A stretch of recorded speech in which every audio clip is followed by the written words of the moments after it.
Sawa na ako sa pagmumukha niya, Amara. Para siyang basahang paulit-ulit kong ginagamit pero hinding-hindi ko magagawang mahalin.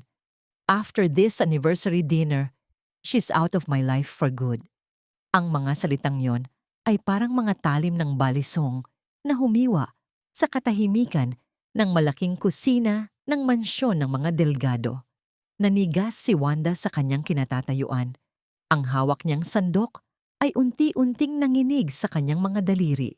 Ang usok mula sa niluluto niyang sinigang na hipon, ang paboritong ulam ni Wilfredo na 5 oras niyang pinagpuyatan, ay humahapdi sa kanyang mga mata. O baka ang katotohanan lang talaga ang nagsisimulang manunog sa kanyang paningin. 5 taon. 5 taon siyang naging anino sa loob ng bahay na ito. Isinantabi niya ang kanyang karera bilang isang mahusay na abogado, ang kanyang mga pangarap, at maging ang sarili niyang dangal para lang maging perpektong asawa. Kaninang umaga lang, nanginig ang kanyang kamay sa tuwa habang nilalagdaan ang huling dokumento ng paglilipat ng lahat ng shares na minana niya sa kanyang ama patungo sa pangalan ni Wilfredo. Akala niya, iyon ang pinakamagandang regalo para sa kanilang ika-5 anibersaryo. Isang sakripisyo para sa pangarap ng lalaking pinakamahal niya. Ngunit ang boses ni Wilfredo na nagmumula sa kabilang bahagi ng bar counter ay walang bahid ng pag-ibig. Wala ring bakas ng pasasalamat. Malamig ito, puno ng pagkasuklam, at lalong naging masakit nang marinig niya ang malanding hagikik ni Amara. Ang babaeng itinuring niyang kapatid, ang matalik niyang kaibigan na pinatuloy niya sa kanilang tahanan nang sabihin nitong wala na itong matuluyan. Poor Wanda, wika ni Amara. Ang tono ng boses nito ay parang malapot na pulot na may halong lason. Hindi man lang niya alam na yung diamond anklet na hinahanap niya last week, suot ko na ngayon. And you know what's better? She signed those papers so easily. Ang daling lokohin ng isang babaeng uhaw sa atensyon mo, babe. Naramdaman ni Wanda ang biglang pagbigat ng kanyang dibdib. Ang hanging hinihinga niya ay tila naging bubog na sumusugat sa kanyang baga sa bawat paglanghap. Ang kanyang puso, na dati ay puno ng pag-asa, ay parang isang basong kristal na nahulog sa semento. Unti-unting nagkakabiyak-biyak, nagiging libu-libong piraso na hinding-hindi na muling mabubuo. Ang kanyang tuhod ay nanginginig, at ang tanging nagpapatayo sa kanya ay ang gilid ng lababo na mahigpit niyang kinakapitang hanggang sa pumuti ang kanyang mga buko-buko. Humakbang palabas si Wanda mula sa kusina, bitbit ang mangkok ng mainit na sinigang. Ang bawat hakbang niya ay parang paglalakad sa ibabaw ng nagbabagang uling. Nang makita siya ng dalawa sa sala, hindi man lang nagulat si Wilfredo. Sa halip, tumayo ito ng tuwid at inayos ang kanyang mamahaling suit. Ang mukhang dati ay hinahalikan ni Wanda gabi-gabi ay naging isang pader ng yelo. Good, nandyan ka na pala. Walang emosyong sabi ni Wilfredo. Wala man lang bakas ng pagkahiya kahit huli na siya sa akto. Lumapit siya sa center table at kinuha ang isang makapal na brown envelope. Hindi na natin kailangang magpaligoy-ligoy pa.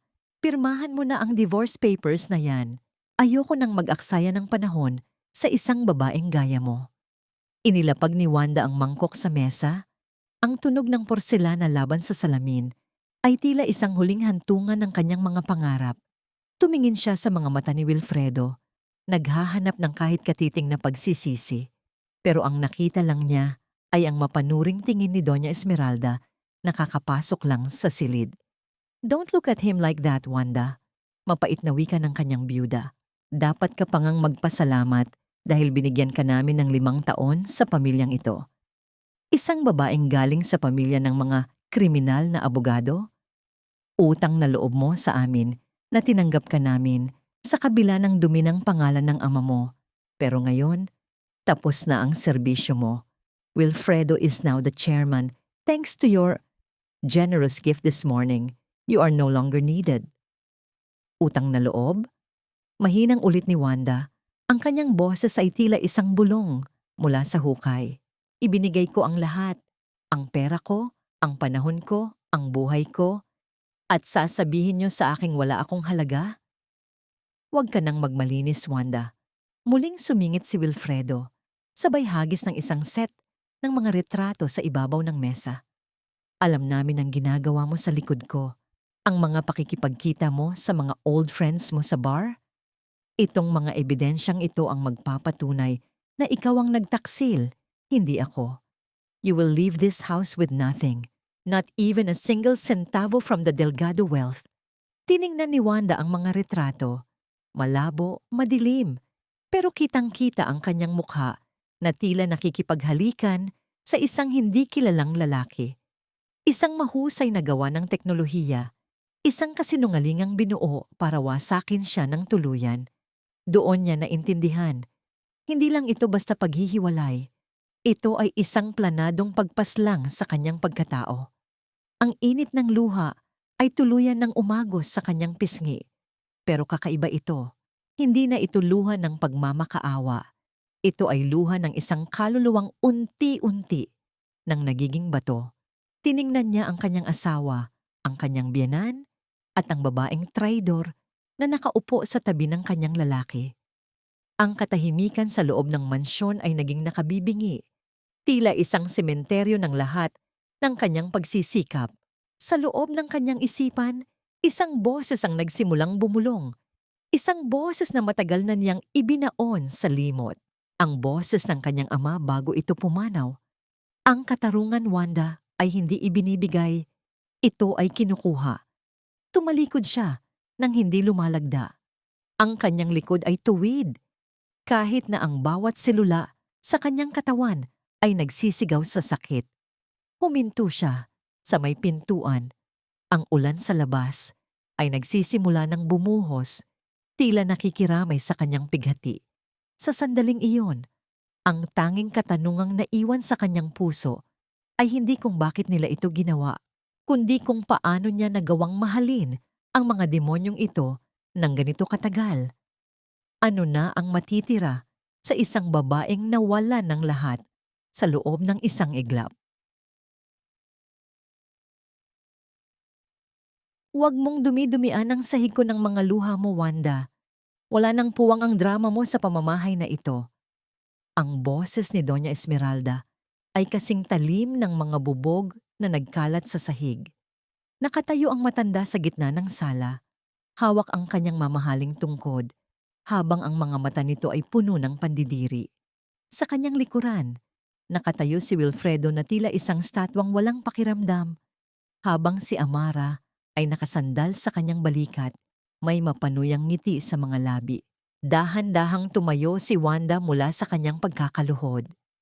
Ang kanyang puting bestida, ang damit na maingat niyang pinili para sa gabi ng kanilang anibersaryo, ay nadumihan na ng sabaw ng sinigang na natapon sa sahig.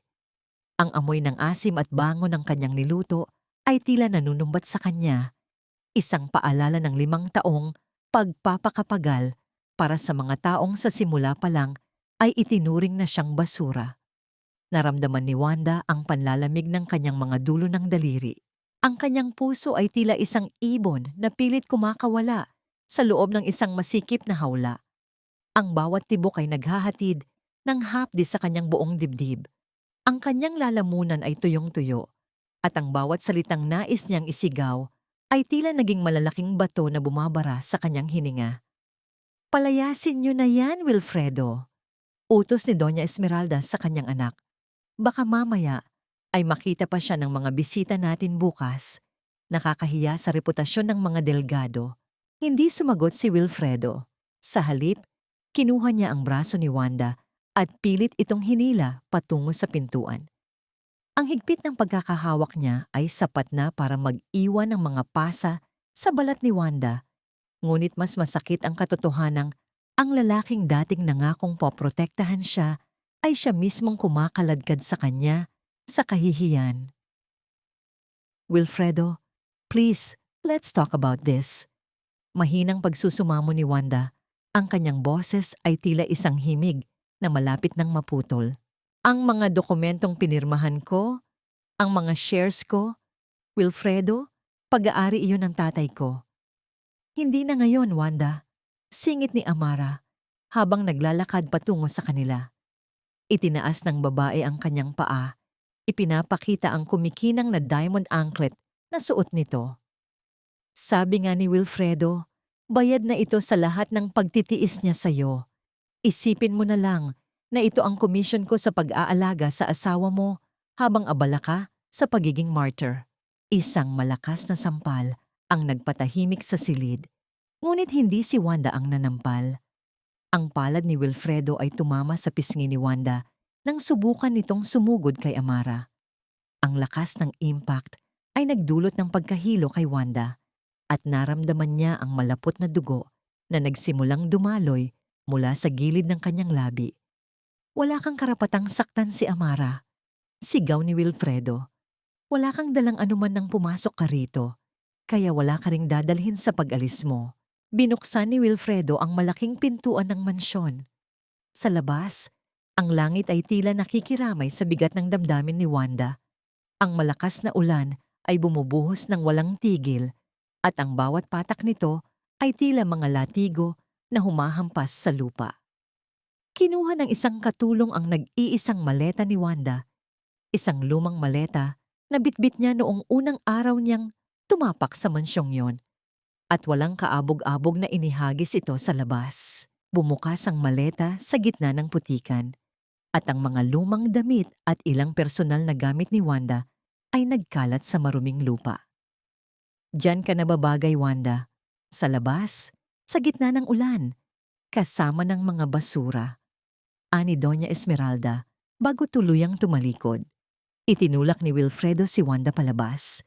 Ang kanyang katawan ay bumagsak sa malamig at basang semento ng driveway. Ang tunog ng dambuhalang pintuan na nagsasara at ang paglak ng mga trangka ay tila huling hatol sa kanyang buhay sa loob ng bahay na yon. Ang bawat klik ng kandado ay tila pako na itinatarak sa kanyang puso. Naiwan si Wanda na nakadapa sa putikan. Ang ulan ay pilit na hinuhugasan ng dugong galing sa kanyang labi, ngunit walang sapat na tubig para hugasan ang hapdi ng kanyang kaluluwa. Isang anino ang lumapit sa kanya mula sa gilid ng garahe. Si Nanay Gloria, ang matandang cook na tanging nagpakita ng kabutihan sa kanya, ay mabilis na lumapit at binigyan siya ng isang maliit na plastic bag. Ma'am Wanda, pasensya na po, ito lang ang nagawa kong isalba. Bulong ng matanda, ang mga mata ay puno ng luha. Iyong lumang litrato niyo ng tatay niyo na itago ko bago nila sunugin. Nanginginig na kinuha ni Wanda ang plastic. Sa loob nito ay ang lukot na litrato nila ng kanyang ama. Ang tanging alaala ng panahong siya ay minahal at pinahalagahan. Mahigpit itong niyakap ni Wanda sa kanyang dibdib, habang ang kanyang mga hikbi ay tila nilamon ng malakas na ulan at humahagibis na hangin sa labas.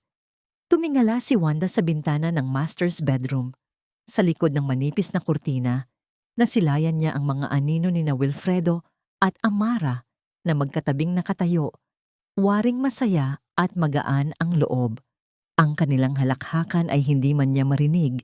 Sapat na ang kanilang kilos upang maramdaman niya ang matalim na sakit sa kanyang dibdib.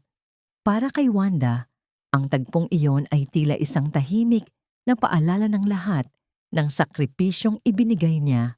Mga sakripisyong ngayon ay tila nawalan na ng halaga. Sa sandaling iyon, ang lamig ng ulan ay hindi na nakakapasok sa kanyang balat. Dahil sa loob ng kanyang dibdib, ang apoy ng galit ay nagsimulang magliyab. Isang apoy na hindi nanggagaling sa galit ng isang api, kundi sa determinasyon ng isang babaeng wala nang mawawala pa. Dahan-dahan siyang tumayo. Bitbit ang kanyang basang maleta at ang tanging alaala ng kanyang ama. Ang bawat hakbang niya palayo sa mansyon ay isang hakbang patungo sa isang madilim na hinaharap. Ngunit ang kanyang mga mata ay hindi na nakatingin sa lupa. Kung akala nila ay tapos na ang laban dahil wala na siyang pera at pangalan, doon sila nagkakamali. Dahil ang katarungan ay hindi lamang matatagpuan sa loob ng korte, kung minsan, ito ay isinisilang sa gitna ng ulan, sa puso ng isang babaeng itinuring nilang basura. Paano mo uubusin ang isang taong Ang tanging natitira na lamang ay ang kanyang galit. Ang bawat hakbang ni Wanda palayo sa mansyon ng mga Delgado ay parang paghila sa isang mabigat na kadenang nakagapos sa kanyang buong pagkatao. Ang malakas na buhos ng ulan ay unti-unting humuhupa, pinalitan ng isang malamig na hamog na tila nanunuot hanggang sa kanyang mga buto. Bitbit ang basang maleta at ang tanging litrato ng kanyang ama na nakabalot sa plastik. Tinahak ni Wanda ang madilim na kalsada patungo sa lugar na matagal na niyang kinalimutan. Ang lumang bahay ng kanyang pamilya sa isang tahimik na distrito sa Quezon City. Pagdating niya sa harap ng kalawanging gate, ang tunog ng bakal na kumiskis sa semento ay tila isang malungkot na pagbati mula sa nakaraan. Ang bahay na ito, na dati ay puno ng halakhak at ingay ng mga diskusyon tungkol sa batas, ay naging isang piping saksi na lamang sa paglipas ng panahon. Ang amoy ng basang lupa at lumang kahoy ang sumalubong sa kanya, isang amoy na malayo sa mamahaling pabango at sterilely nakapaligiran ng mansyon ni Wilfredo. Dahan-dahang binuksan ni Wanda ang pinto. Ang bawat hakbang niya sa loob ng bahay ay lumilikha ng mahinang tunog sa sahig na gawa sa narra. Tila ba nagigising ang mga alaala mula sa kanilang mahabang pagkakahimlay. Sa gitna ng sala, nakita niya ang isang matandang babae na nakaupo sa isang tumba-tumba, nakatingin sa labas ng bintana kahit na wala ng liwanag ang gabi. "Nay, nandito na po ako." Mahinang wika ni Wanda, ang kanyang boses ay nanginginig sa pagitan ng pagod at pangungulila. Ang kanyang ina, si Judge Gloria, ay dahan-dahang lumingon. Ang mga matang dati ay kinatatakutan sa loob ng korte dahil sa talim at talino nito. Ngayon ay tila malabong salamin na lamang. Ang demensya ay unti-unting ninanakaw ang alaala ng dakilang babaeng ito. Ngunit nang magtama ang kanilang mga paningin, may isang iglap ng linaw na dumaan sa mga mata ng matanda. "Wanda?" Bulong ng kanyang ina, ang kanyang boses ay tila isang marupok na sinulid. Bakit ka basa? Saan ang asawa mo?" Hindi nakasagot si Wanda. Lumapit siya at lumuhod sa paanan ng kanyang ina. Isinandal ang kanyang ulo sa kandungan nito. Doon, sa init ng haplos ng kanyang nanay, tuluyang bumigay ang matitigas na pader na itinayo ni Wanda sa kanyang puso. Ang kanyang mga hikbi ay naging malalakas na hagulgol. Ang mga luhang kanina pa pinipigilan ay dumaloy ng walang hinto sa palda ng kanyang ina. "Wala na po, Nay. Wala na silang itinira sa akin." Ang tanging nasabi ni Wanda sa gitna ng kanyang pag-iyak. Hinaplos ni Gloria ang buhok ng kanyang anak. Ang kanyang mga kamay ay kulubot na, pero puno pa rin ng lambing. "Huwag kang umiyak, anak. Ang isang mandirigma ay hindi natatalo dahil lang sa sugat. Natatalo lang siya kapag binitiwan niya ang kanyang sandata." Ang mga salitang iyon ng kanyang ina ay tila isang kuryenteng gumising sa natutulog na kaluluwa ni Wanda. Pumasok siya sa silid-aklatan ng kanyang ama. Isang silid na puno ng mga makakapal na libro ng batas, mga dokumentong naging bahagi ng kasaysayan ng bansa. Ang alikabok ay makapal, ngunit ang bawat libro rito ay parang isang lumang kaibigan na naghihintay na muling mahawakan. Lumapit si Wanda sa cabinet kung saan nakasabit ang lumang toga ng kanyang ama. Hinawakan niya ang tela nito, naramdaman ang bigat ng responsibilidad at dangal na kaakibat ng bawat hibla. Doon, muli niyang naalala ang bansag sa kanya noong siya ay nasa rurok pa ng kanyang karera. Ang Huyen Kiem o ang Mystic Blade, ang kanyang talino sa batas ay parang isang matalim na espada na kayang humiwa sa kahit anong kasinungalingan. Sinimulan ni Wanda na isa-isahin ang mga gamit ng kanyang ama, naghahanap ng kahit anong bagay na makapagbibigay sa kanya ng lakas. Sa gitna ng kanyang paghahanap, isang makapal na aklat ng civil code ang nahulog mula sa itaas na bahagi ng shelf. Ang tunog ng pagbagsak nito sa sahig ay lumikha ng isang ulap ng alikabok. Nang pulutin niya ang libro, napansin niyang may isang kulay kape at lumang envelope na nakasingit sa gitna ng mga pahina nito. Walang nakasulat sa labas ng envelope, ngunit ang papel ay tila espesyal. May tatak ng isang lumang law firm na hindi pamilyar kay Wanda. Nanginginig ang mga daliri ni Wanda habang binubuksan ang envelope. Sa loob nito ay isang sulat kamay na kasunduan, may petsang 10 taon na ang nakalilipas. Ngunit ang kumuha ng kanyang buong atensyon ay ang pangalang nakalagay sa ibaba ng dokumento. Ang pangalan ng ama ni Wilfredo, si Don Ricardo Delgado, at ang pirma ng sarili niyang ama. Ano ito? Bulong ni Wanda sa sarili habang binabasa ang bawat salita sa dokumento. Ang kanyang mga mata ay lumaki sa gulat nang maunawaan ang nilalaman ng lihim na kasunduang yon. Ang pamilya Delgado ay hindi lamang naging kaibigan ng kanyang ama. May isang malalim at madilim na ugnayan sa pagitan ng dalawang pamilya na matagal nang ibinaon sa limot. Ang misteryong ito ay tila isang pinto na biglang nagbukas sa gitna ng dilim. Isang susi na maaaring maging simula ng pagbagsak ng imperyong kinatatakutan ng lahat. Sa labas, ang ulan ay tuluyan ng tumigil at isang manipis na liwanag mula sa buwan ang sumilip sa pagitan ng mga ulap.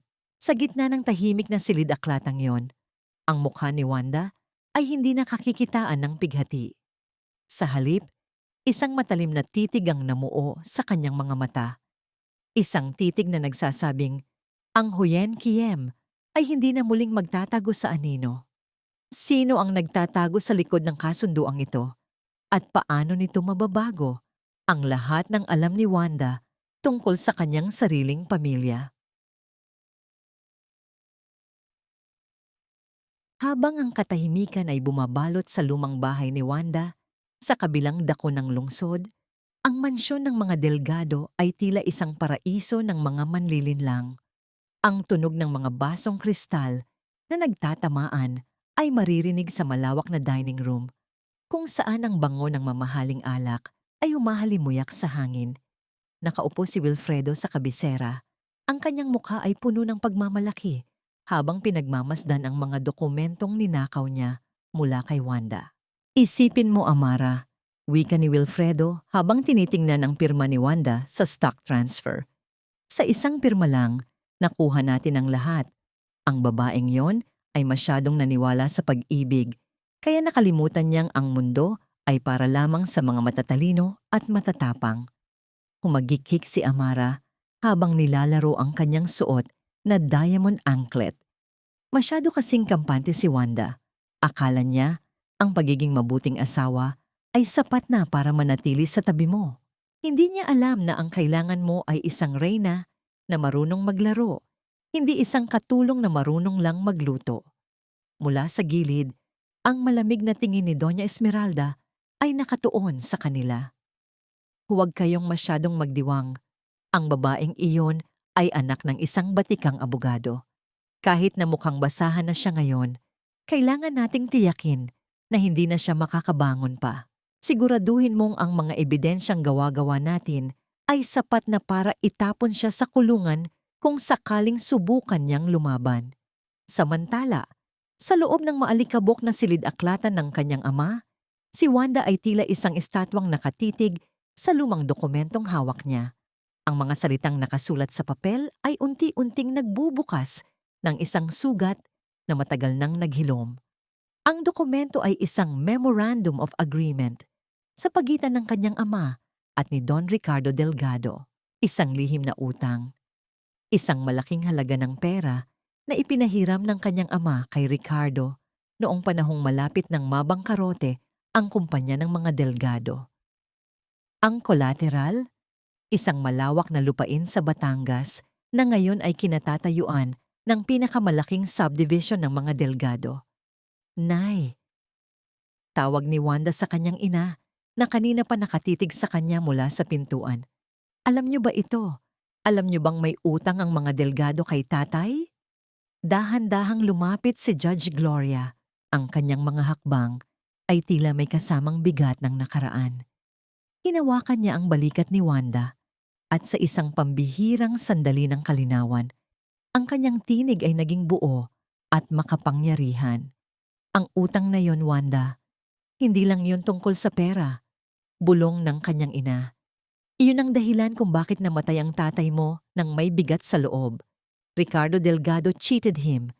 Ninakaw nila ang tagumpay ng tatay mo at ginamit ang talino niya para itayo ang kanilang imperyo.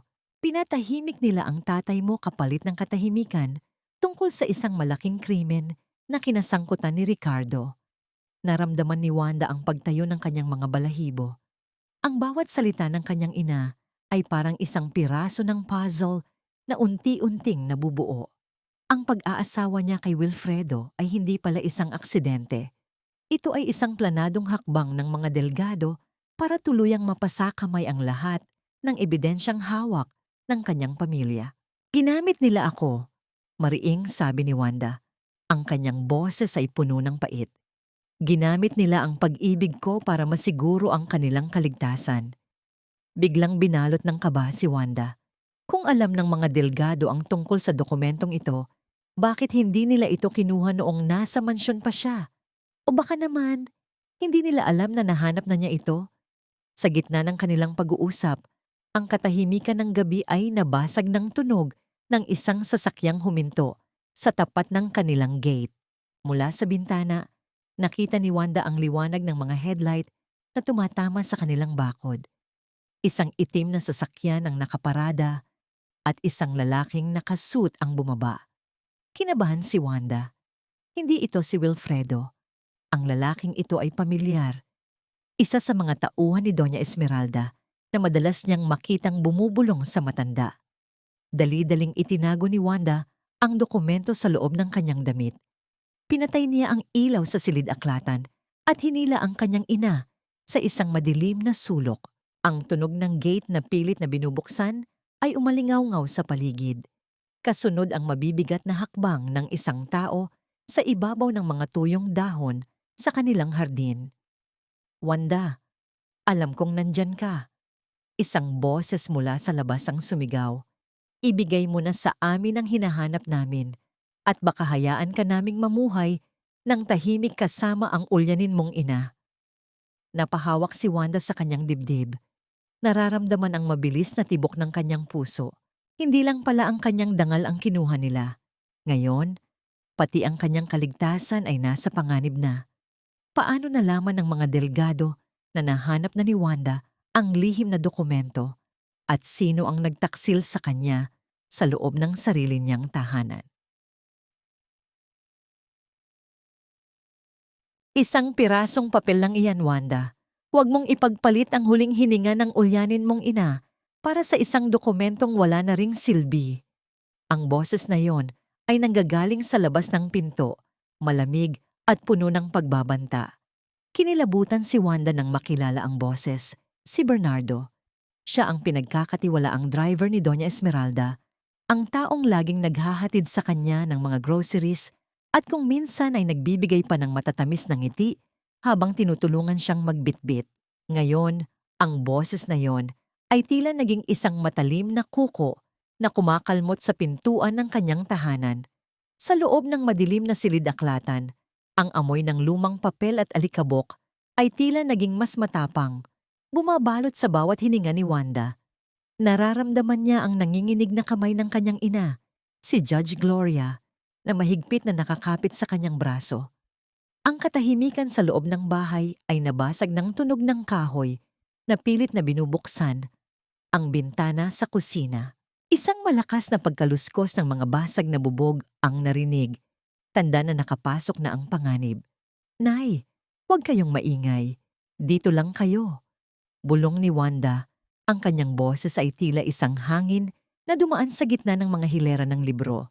Dinala niya ang kanyang ina sa likod ng isang malaking cabinet na gawa sa narra, kung saan may isang maliit at tago na espasyo na dati ay ginagamit ng kanyang ama para itago ang mga sensitibong dokumento. Isinara niya ang pinto nito ng dahan-dahan, tinitiyak na walang kahit anong tunog na malilikha ang bawat galaw niya. Naiwan si Wanda sa gitna ng dilim. Ang tanging liwanag ay ang manipis na sinag ng buwan na tumatama sa sahig. Naririnig niya ang mabibigat na hakbang ni Bernardo sa pasilyo. Ang bawat yabag ng sapatos sa sahig na kahoy ay tila isang pintig ng orasan na nagbibilang ng nalalabing oras ng kanyang kaligtasan. Alam kong nandito ka, Wanda. Huwag mo nang pahirapan ang sarili mo. Ibigay mo na ang dokumentong kinuha mo sa libro ng tatay mo at aalis na ako. Ani Bernardo habang hinahawi ang mga kurtina sa sala. Lumabas si Wanda mula sa anino. Ang kanyang mukha ay kakikitaan ng isang tapang na hindi pa niya kailanman naipakita noong nasa mansyon pa siya. Hawak niya ang isang lumang gunting na pangkutitap, ang tanging sandata na nahablot niya sa mesa. Bakit, Bernardo? Bakit ka sumasama sa kanila? Tanong ni Wanda. Ang boses niya ay buo at walang takot. Ilang taon kitang itinuring na pamilya. Tinulungan ko ang anak mo nang magkasakit siya. Ganito mo ba ako babayaran? Huminto si Bernardo sa tapat ng pinto ng silid-aklatan. Sa liwanag ng buwan, nakita ni Wanda ang isang kakaibang gadget na hawak ng lalaki. Isang high-tech na camera at isang smartphone na may mga application na hindi pamilyar sa kanya. Isang mapait na tawa ang kumawala sa mga labi ni Bernardo. Pamilya. Sa mundong ito, Wanda, ang pera ang tanging pamilya. Sagot ng lalaki. At ang mga ebidensyang gawa-gawa ko? Iyon ang nagbigay sa akin ng bahay at lupa. Ang mga retrato mo na nakikipaghalikan sa ibang lalaki? Ako ang kumuha ng mga anggulo niyan bago ko ipinasa sa computer specialist ni Wilfredo para gawing perpekto. Naramdaman ni Wanda ang isang matinding suntok sa kanyang sikmura, hindi pisikal, kundi emosyonal. Ang mga ebidensya na nagwasak sa kanyang buhay ay nagmula sa taong palagi niyang pinagkakatiwalaan sa loob ng 5 taon. Ang bawat ngiti ni Bernardo noon ay isang maskara lamang para sa bawat retrato at video na kinukuha niya ng palihim. Deepfake! Bulong ni Wanda. Ang kanyang mga mata ay naniningkit sa galit. Ginamit niyo ang teknolohiya para gumawa ng kasinungalingan. At walang maniniwala sa iyo, Wanda, dahil sa mata ng publiko, ikaw ang makasalanan. Ani Bernardo habang humahakbang palapit. Ngayon, ibigay mo na ang dokumento. Iyong tungkol sa utang ng mga delgado sa tatay mo, yun na lang ang kulang para tuluyang malinis ang lahat. Napaatras si Wanda. Ang kanyang likod ay tumama sa bookshelf. Sa gitna ng tensyon, biglang bumukas ang smartphone ni Bernardo na nasa kanyang bulsa. Isang boses ang narinig mula sa kabilang linya. Isang boses ng isang babae na tila pamilyar na pamilyar kay Wanda. Bernardo, tapusin mo na yan. Huwag kang mag-iwan ng bakas at tiyakin mong hindi na makakapagsalita ang ulyanin niyang ina. Nanigas ang buong katawan ni Wanda. Hindi iyon boses ni Doña Esmeralda. Ang boses na iyon ay ang boses ng kanyang matalik na kaibigan na si Amara. Ngunit may isang bagay na kakaiba. May narinig siyang pangalan sa background ng tawag na nagpabilis sa tibok ng kanyang puso. Isang pangalan na matagal nang hindi naririnig sa kanilang pamilya. Sino ang kausap ni Amara? Tanong ni Wanda sa kanyang sarili. Ang kanyang isipan ay mabilis na nag-iisip ng paraan para makatakas. Sa isang iglap, tinabig ni Wanda ang isang malaking vase na nasa tabi niya, na lumikha ng isang malakas na pagbagsak sa sahig. Sinamantala niya ang pagkagulat ni Bernardo at mabilis siyang tumakbo patungo sa kabilang pinto ng silid-aklatan na patungo sa bakuran. Ngunit bago pa siya makalabas, naramdaman niya ang isang kamay na humablot sa kanyang buhok. Ang sakit ay nagdulot ng isang impit na tili sa kanyang lalamunan. Napansin ni Wanda ang screen ng phone ni Bernardo na nahulog sa sahig. Isang notification ang lumabas sa screen. Isang video file na may titulong Wanda_project_final_V2. Ito na ang ebidensyang kailangan niya. Ang orihinal na file ng deepfake video. Paano kukunin ni Wanda ang ebidensyang ito mula sa kamay ng isang lalaking mas malakas sa kanya? At sino ang misteryosong tao na kausap ni Amara sa kabilang linya? Akala mo ba, Wanda, aksidente lang ang pagkikita niyo ni Wilfredo 5 years ago sa law firm? Everything was scripted. Mula sa pagbagsak ng payong mo hanggang sa pag-alok niya ng panyo. Lahat iyon ay bahagi ng plano para makuha ang yaman ng pamilya mo. Ang boses ni Bernardo ay tila isang malamig na hangin na dumaan sa gitna ng silid. Nagdadala ng katotohanang mas masakit pa sa sampal ni Wilfredo. Habang nakadiin ang likod ni Wanda sa bookshelf, ang mismong aparador kung saan itinuro sa kanya ng kanyang ama na ang batas ay panangga ng mga inosente. Naramdaman niya ang unti-unting pagtigas ng kanyang puso. Ang 5 taon ng kanyang buhay, ang bawat haplos, bawat pangako ng pag-ibig ay isa lamang palang dula-dulaan na pinagbidahan ng isang lalaking ang tanging mahal ay ang pera. Naramdaman ni Wanda ang init ng kanyang hininga na humahampas sa mukha ni Bernardo. Ang kanyang kamay na hawak ang gunting ay nanginginig, hindi dahil sa takot, kundi dahil sa matinding pagkamuhi na nagsisimulang bumalong sa kanyang mga ugat.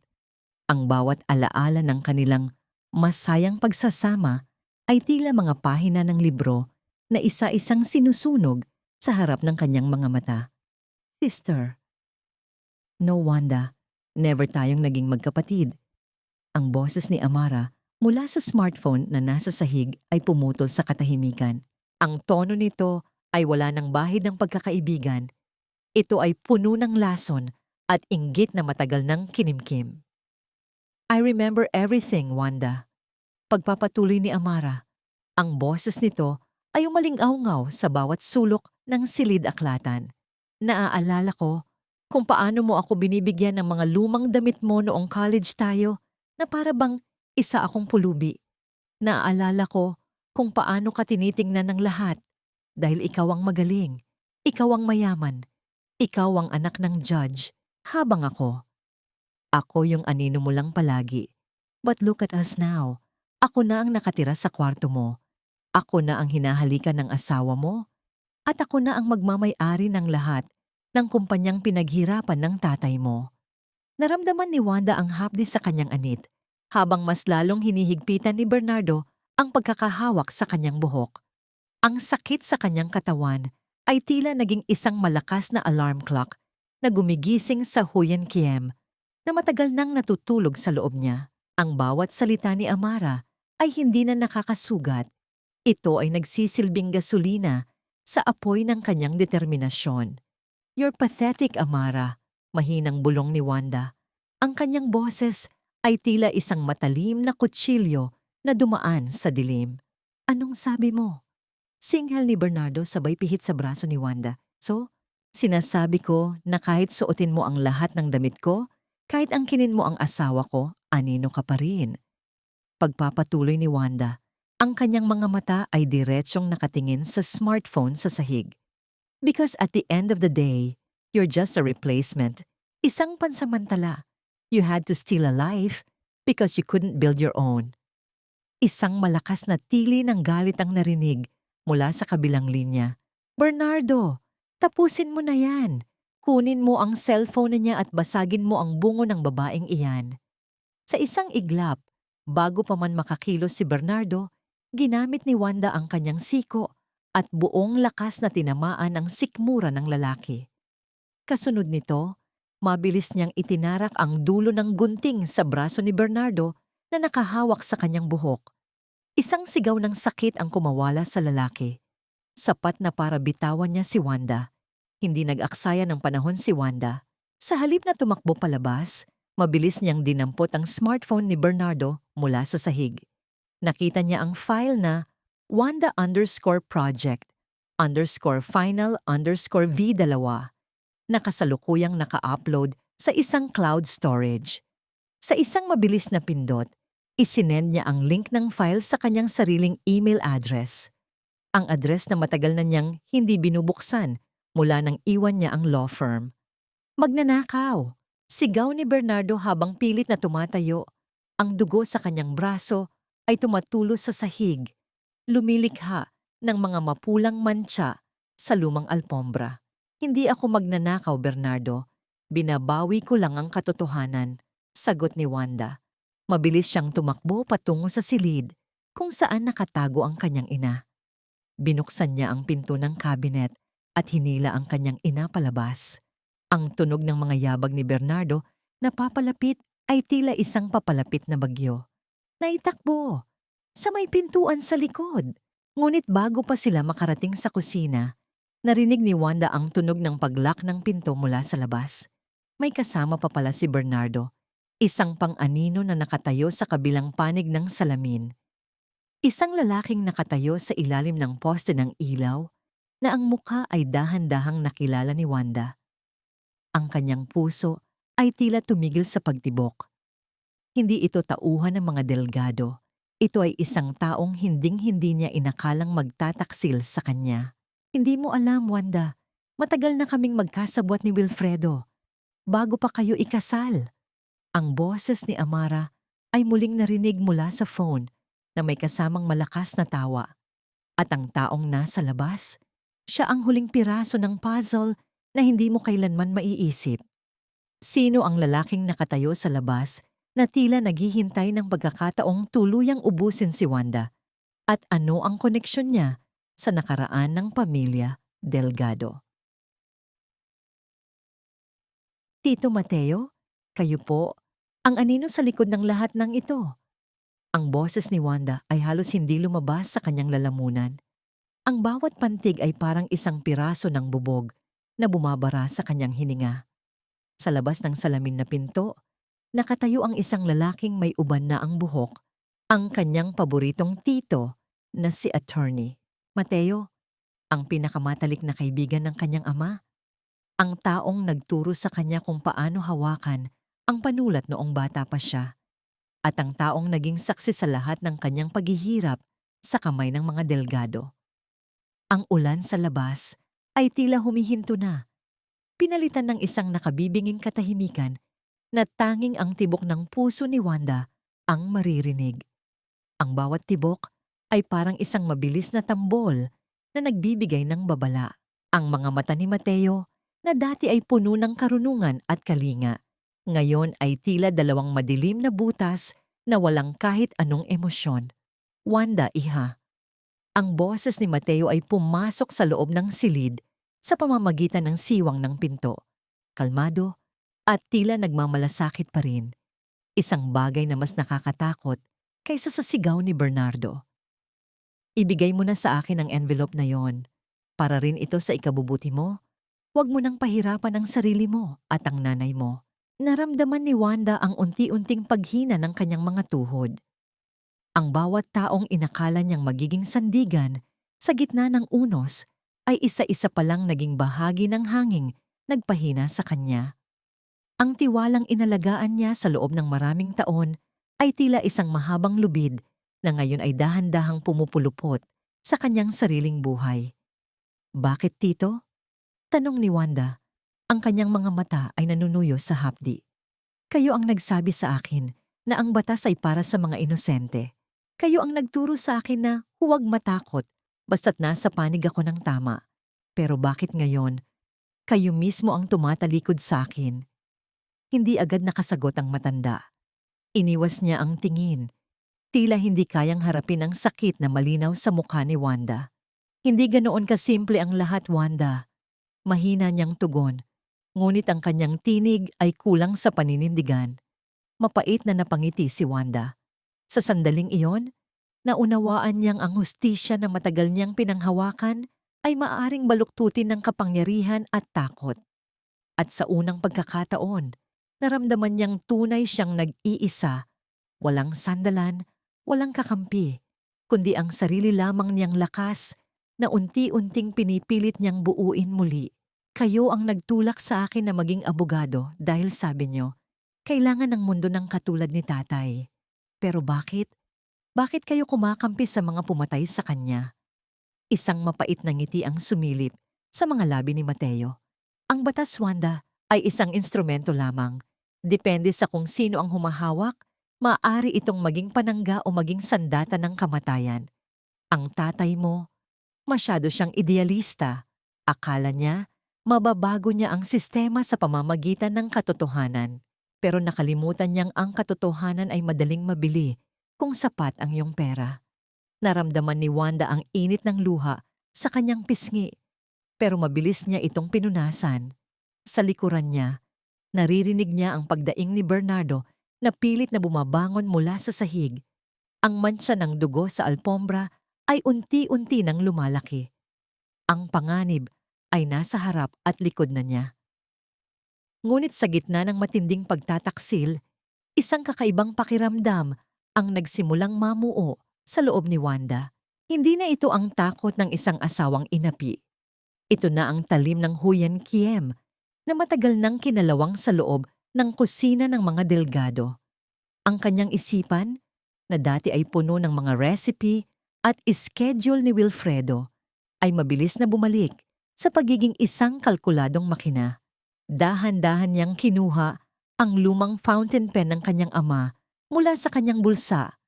Ang panulat na may nakaukit na "Truth above all." Itinutok niya ito sa kanyang sariling leeg habang humaharap kay Mateo sa likod ng salamin. "Ibigay mo sa akin ang password ng gate, Tito," mariing utos ni Wanda. Ang kanyang boses ay wala ng panginginig. Ito ay tuyo, matigas, at puno ng awtoridad. "Wanda, ano ang ginagawa mo? Huwag kang maging desperada," ani Mateo. Ang kanyang boses ay nagkaroon ng kaunting kaba. "Hindi ako desperada. Ako ay isang abogado," sagot ni Wanda. "At alam mo na sa oras na may mangyari sa akin o sa nanay ko sa loob ng bahay na ito, ang link ng deepfake file at ang kopya ng Memorandum of Agreement ay otomatikong maipapadala sa 5 malalaking media outlets sa bansa. Nakaschedule na ang email, Tito. Ang tanging paraan para mapigilan yon ay kung makakalabas kami rito ng buhay." Isang kasinungalingan. Wala pang schedule na email. Ngunit alam ni Wanda na ang sining ng pakikipaglaban sa korte ay hindi palaging tungkol sa kung ano ang hawak mong ebidensya, kundi kung gaano mo kagaling mapapaniwala ang kalaban na talo na sila. Nakita ni Wanda ang pagdadalawang isip sa mga mata ni Mateo. Ang lalaking ito, na naging mentor niya, ay nakalimutan na ang kanyang estudyante ay ang pinakamagaling sa kanyang batch. Nakalimutan niyang ang Huyen Kiem ay hindi lang basta matalim. Ito ay marunong magpanggap na tila mapurol hanggang sa oras ng huling saksak. "Binibilangan kita, Tito. 5, 4.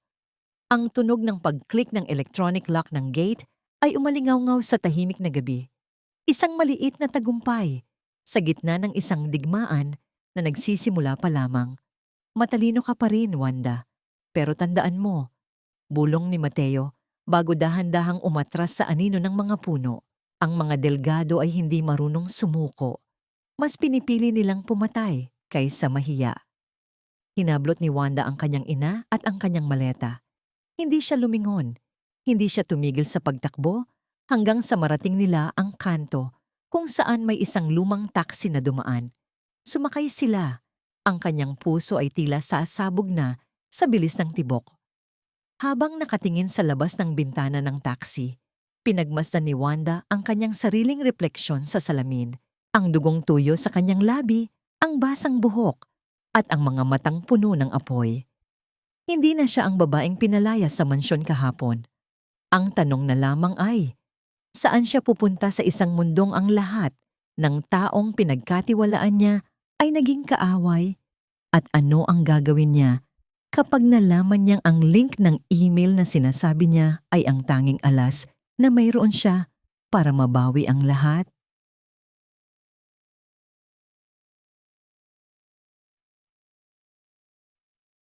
Ang pagpapatawad ay para sa mga banal, ngunit ang katarungan ay para sa mga naninindigan.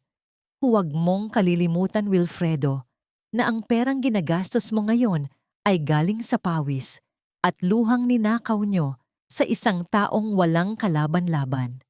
Ang mga salitang ito ni Doña Esmeralda ay hindi binigkas sa loob ng isang silid ng pagpaplano, kundi sa harap ng isang dambuhala at nagniningning na altar ng isang sikat na simbahan sa Forbes Park.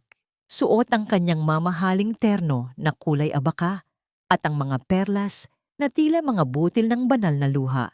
Nakatayo ang matanda sa harap ng kamera ng mga news outlet.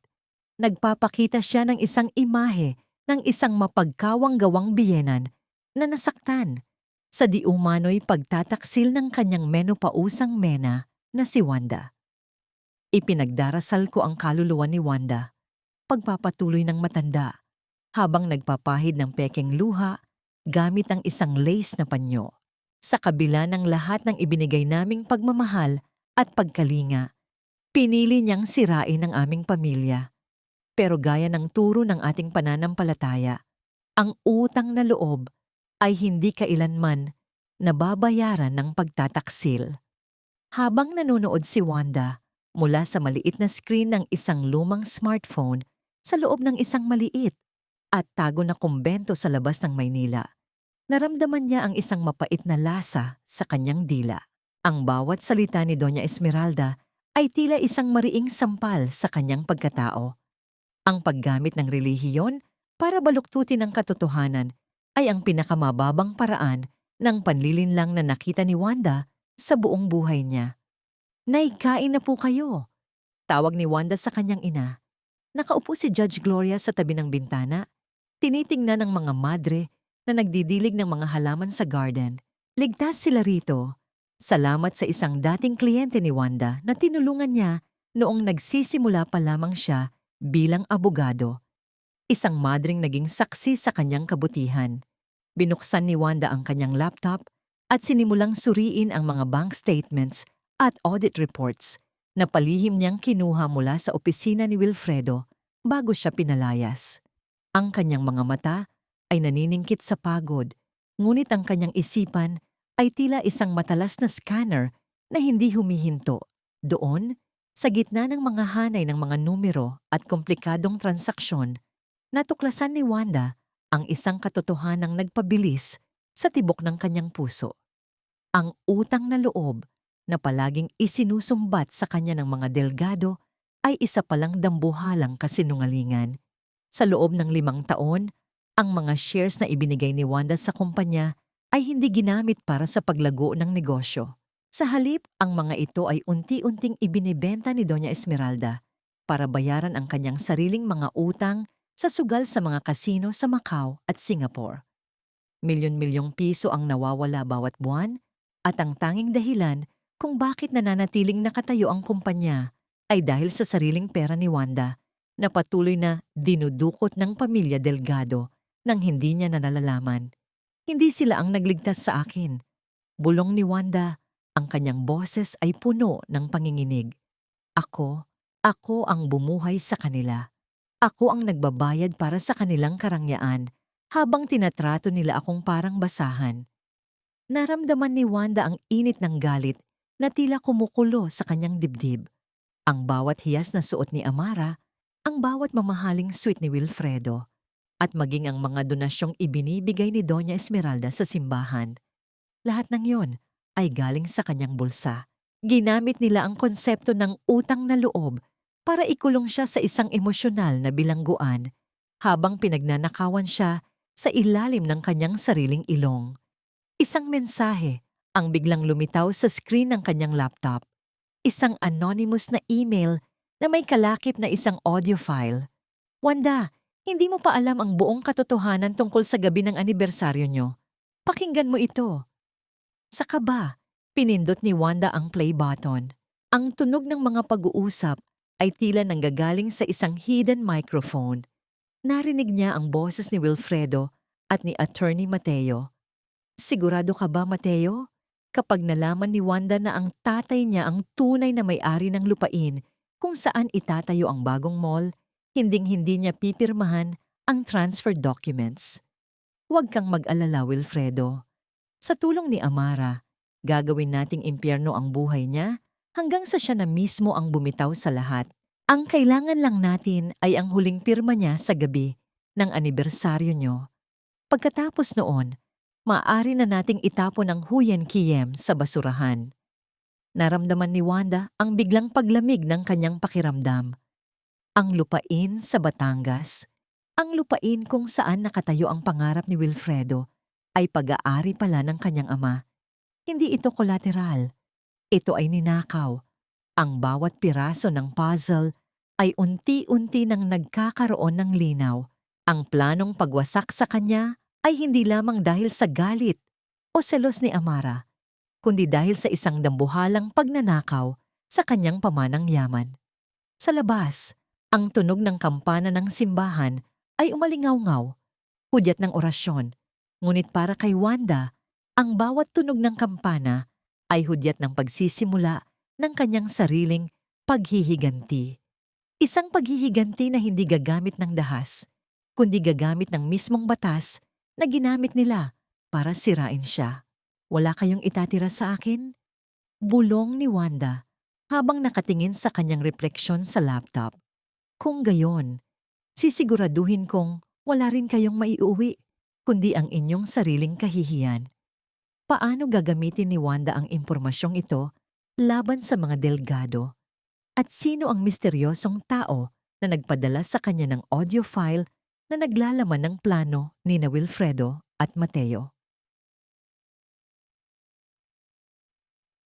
Hindi sapat ang pag-ibig para mapanatili ang katapatan ng isang taong ang tanging sinasamba ay ang sariling ambisyon.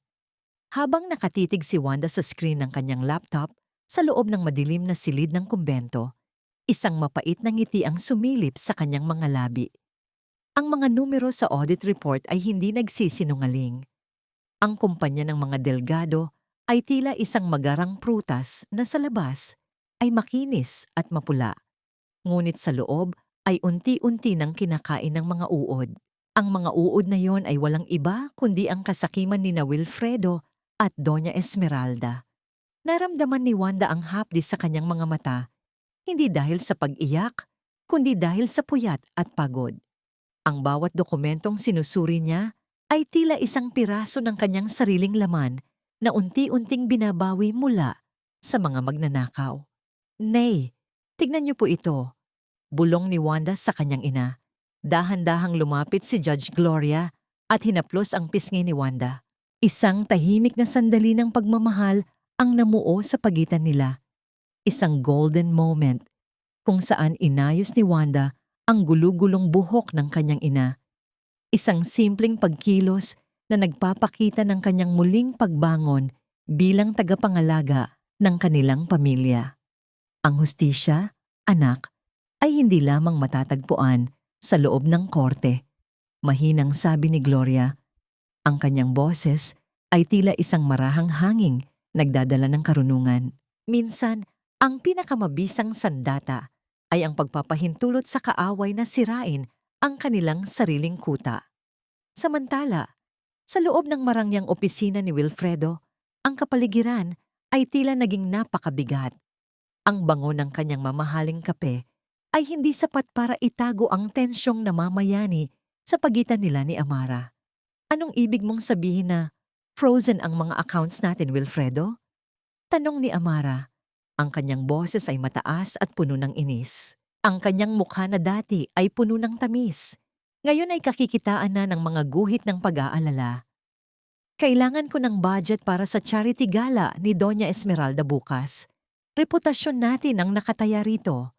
Huwag mo akong sigawan, Amara. Singhal ni Wilfredo, sabay bagsak ng isang folder sa ibabaw ng mesa. Ang tunog ng pagtama ng papel sa kahoy ay lumikha ng isang hanging nagpatahimik sa buong silid. Hindi ko rin alam kung anong nangyayari.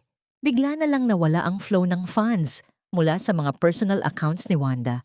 Tila may humarang sa mga automatic transfers na dati ay diretsong pumapasok sa kumpanya. Imposible! Sigaw ni Amara. Sabi mo, nakuha na natin ang lahat sa kumpanyang yon. Sabi mo, wala nang magagawa ang Huyen Kiem na yon, kundi ang umiyak sa isang tabi. Iyon din ang akala ko. Bulong ni Wilfredo, habang pilit na pinapakalma ang kanyang sarili. Isang maingay na tunog ng notification mula sa cellphone ni Wilfredo ang bumasag sa kanilang pag-aaway. Isang text message mula sa isang hindi kilalang numero ang lumitaw sa screen. Tingnan mo ang laman ng link na ito, Wilfredo. Mukhang may mga sikreto ang reyna mo na hindi mo pa alam. Nanginig ang mga daliri ni Wilfredo habang pinipindot ang link. Ang video na bumukas sa screen ay hindi ang inaasahan niya. Hindi ito ang mga ebidensya laban kay Wanda. Sa halip, ito ay isang lihim na pag-uusap sa loob ng isang madilim na restaurant. Nakita ni Wilfredo si Amara na masayang nakikipag-usap kay Attorney Mateo. Ang kanilang mga boses ay malinaw na naririnig sa recording. Kapag nakuha na natin ang lupain sa Batangas, Mateo, kailangan nating tiyakin na walang matitira kay Wilfredo. Wika ni Amara sa video habang umiinom ng alak. Masyado siyang mahina at emosyonal. Isang pirma lang niya at mapapasakamay na nating dalawa ang lahat ng yaman ng mga delgado. Hahayaan nating si Wilfredo ang sumalo sa lahat ng kaso ng tax evasion habang tayo ay nasa ibang bansa na. Ang bawat salita ni Amara sa video ay parang isang matalim na palaso na tumama sa puso ni Wilfredo. Ang pagtitiwala na ibinigay niya sa babaeng ito ay tila isang dambuhalang pagkakamali na ngayon ay sumasampal sa kanyang mukha. Dahan-dahang itinaas ni Wilfredo ang kanyang tingin kay Amara. Ang kanyang mga mata ay nanlilisik sa galit at pait. Ang katahimikan sa loob ng opisina ay naging nakabibingi. Tila bago sumabog ang isang malakas na bagyo. Wilfredo, hindi totoo yan. Gawa-gawa lang yan ni Wanda. Nauutal na sabi ni Amara habang unti-unting umaatras patungo sa pinto. Alam mong galit siya sa atin. Gagawa siya ng paraan para pag-awayin tayo. Gawa-gawa? Mahinang ulit ni Wilfredo. Ang kanyang boses ay tila isang bulong mula sa hukay. Iyan ang mismong suot mong kuwintas sa gabi ng anibersaryo natin, Amara. Iyan ang boses mo. Iyan ang mukha mo. Sa kabilang panig, sa loob ng tahimik na kumbento, nakatingin si Wanda sa kanyang orasan. Isang malalim na buntong hininga ang kumawala sa kanya. Ang planong paghahasik ng pagdududa ay nagsisimula na. Ang mist of distrust ay unti-unti nang bumabalot sa kanyang mga kaaway. Ngunit may isang bagay na nagpabagabag kay Wanda. Isang notification muli ang lumabas sa kanyang laptop. Isang mensahe mula sa anonymous source na nagpadala ng recording ni na Amara at Mateo. Wanda, mag-ingat ka. Hindi lang sina Wilfredo at Mateo ang humahanap sa'yo. May isang tao mula sa nakaraan ng tatay mo ang kasalukuyang bumibili ng lahat ng utang ng mga delgado. Isang taong mas mapanganib kaysa sa inaasahan mo. Naramdaman ni Wanda ang biglang paglamig ng kanyang pakiramdam. Sino ang misteryosong taong ito? At bakit niya tinutulungan? O baka naman ay ginagamit ang sitwasyon para sa sarili niyang kapakanan? Sino ang tunay na kaibigan at sino ang nagbabalat kayo sa gitna ng nagbabadyang gulo? Ang batas ay hindi para sa mga emosyonal, Wanda. Ito ay para sa mga may hawak ng katotohanan o sa mga marunong bumili nito. Ang boses ni Attorney Peralta, ang dekampanilyang abogado ng mga delgado, ay umalingaw-ngaw sa loob ng malamig na silid ng korte. Ang bawat salita niya ay tila isang hampas ng latigo sa katahimikan ng silid. Nakaupo si Wanda sa tapat ng mahabang mesa. Ang kanyang likod ay tuwid na tuwid. Suot ang isang simpleng itim na blazer na tila baluti laban sa mga mapanuring mata ng mga tao sa loob ng courtroom. Nararamdaman ni Wanda ang lamig ng aircon na tila nanonood sa kanyang balat, ngunit mas matindi ang lamig na nagmumula sa kabilang panig ng silid. Nakaupo roon si Wilfredo, nakataas ang noo at may mapanuyang ngiti, habang si Amara ay nakasuot ng isang kulay asul na dress na tila sumisigaw ng tagumpay. Sa bawat sulyap nila kay Wanda, tila sinasabi nilang wala siyang laban. Isang golden moment ang namuo ng sandaling iyon. Hinawakan ni Wanda ang lumang fountain pen ng kanyang ama sa ilalim ng mesa. Ang kanyang mga buko-buko ay pumuti sa higpit ng pagkakahawak. Ang tanging bagay na nagpapanatili sa kanya na hindi manginig sa harap ng kanyang mga kaaway. Your Honor, simula ni Wanda. Ang kanyang boses ay malinaw at buo. Ipinapakita ng mga dokumentong ito na ang mga retrato at video na ginamit laban sa akin ay peke.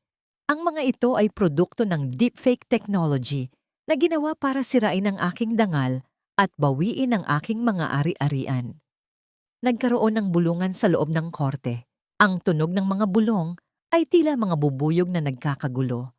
Ngunit mabilis na tumayo si Attorney Peralta, may dalang isang ngiti na tila isang bitag. Your Honor, bago tayo magpatuloy sa mga teknikal na usaping iyan, mayroon kaming sorpresang saksi. Ani Peralta. Isang tao na magpapatunay na ang pagkatao ni Wanda ay hindi kasing linis ng kanyang ipinapakita. Isang tao na naging saksi sa mga lihim ng pamilya niya. Bumukas ang malaking pinto ng korte. Ang tunog ng pagbukas nito ay tila isang huling hantungan ng pag-asa ni Wanda. Pumasok ang isang matandang lalaki na nakayuko, may hawak na sombrero. Nang iangat nito ang kanyang mukha, tila huminto ang mundo ni Wanda.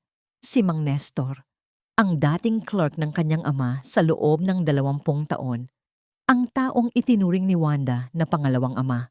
Mang Nestor. Bulong ni Wanda, ang kanyang puso ay tila pinipiga ng isang dambuhalang kamay. Ang bawat pintig ay nagdadala ng hapdi sa kanyang buong dibdib. Tumayo si Mang Nestor sa witness stand. Hindi siya tumingin kay Wanda. Ang kanyang mga mata ay nakatuon lamang sa sahig. Mang Nestor, simula ni Attorney Peralta, totoo ba na ang ama ni Wanda ay nagnakaw ng mga titulo ng lupa mula sa pamilya Delgado 10 taon na ang nakalilipas? At totoo ba na si Wanda ang tumulong sa pagtatago ng mga dokumentong ito? Isang nakabibinging katahimikan ang bumalot sa silid. Naririnig ni Wanda ang sarili niyang mabilis na paghinga. Tumingin siya kay Mang Nestor.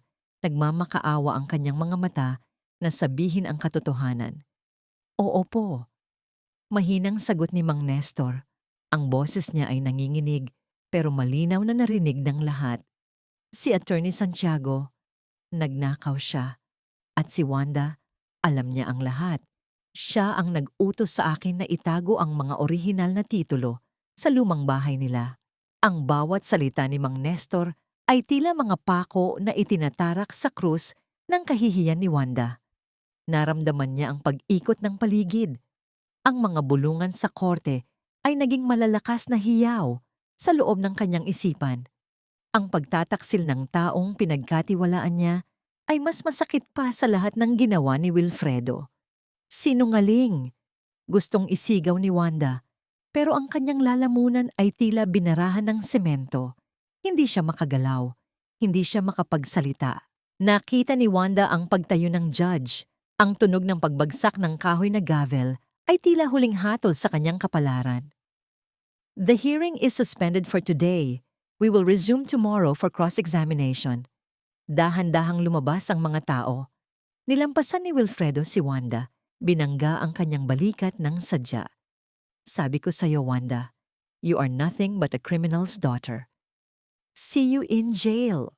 Habang nakatayo si Wanda sa gitna ng unti-unting nababakanteng silid, isang maliit na bata ang lumapit sa kanya at nag-abot ng isang piraso ng papel. Ang bata ay agad ding tumakbo palabas, nawala sa gitna ng karamihan. Binuksan ni Wanda ang papel. May nakasulat na isang maikling mensahe sa wikang Tagalog. Ang saksi ay may hawak na lason, pero ang nagbayad sa kanya ang may hawak ng panlaban. Pumunta ka sa lumang pantalan ng 10:00 ng gabi. Kung gusto mong malaman ang tunay na dahilan kung bakit ka tinalikuran ni Nestor. Naramdaman ni Wanda ang muling pagbilis ng kanyang tibok ng puso. Ang misteryong ito ay tila isang bitag o isang pagkakataon. Sino ang nagpadala ng sulat at handa ba siyang isapalaran ang kanyang buhay para sa isang katotohanang baka mas masakit pa sa narinig niya sa korte? Huwag kang lilingon, Wanda. Ang mga patay ay hindi na bumabangon at ang mga buhay ay hindi na dapat pang umasa sa mga anino ng nakaraan.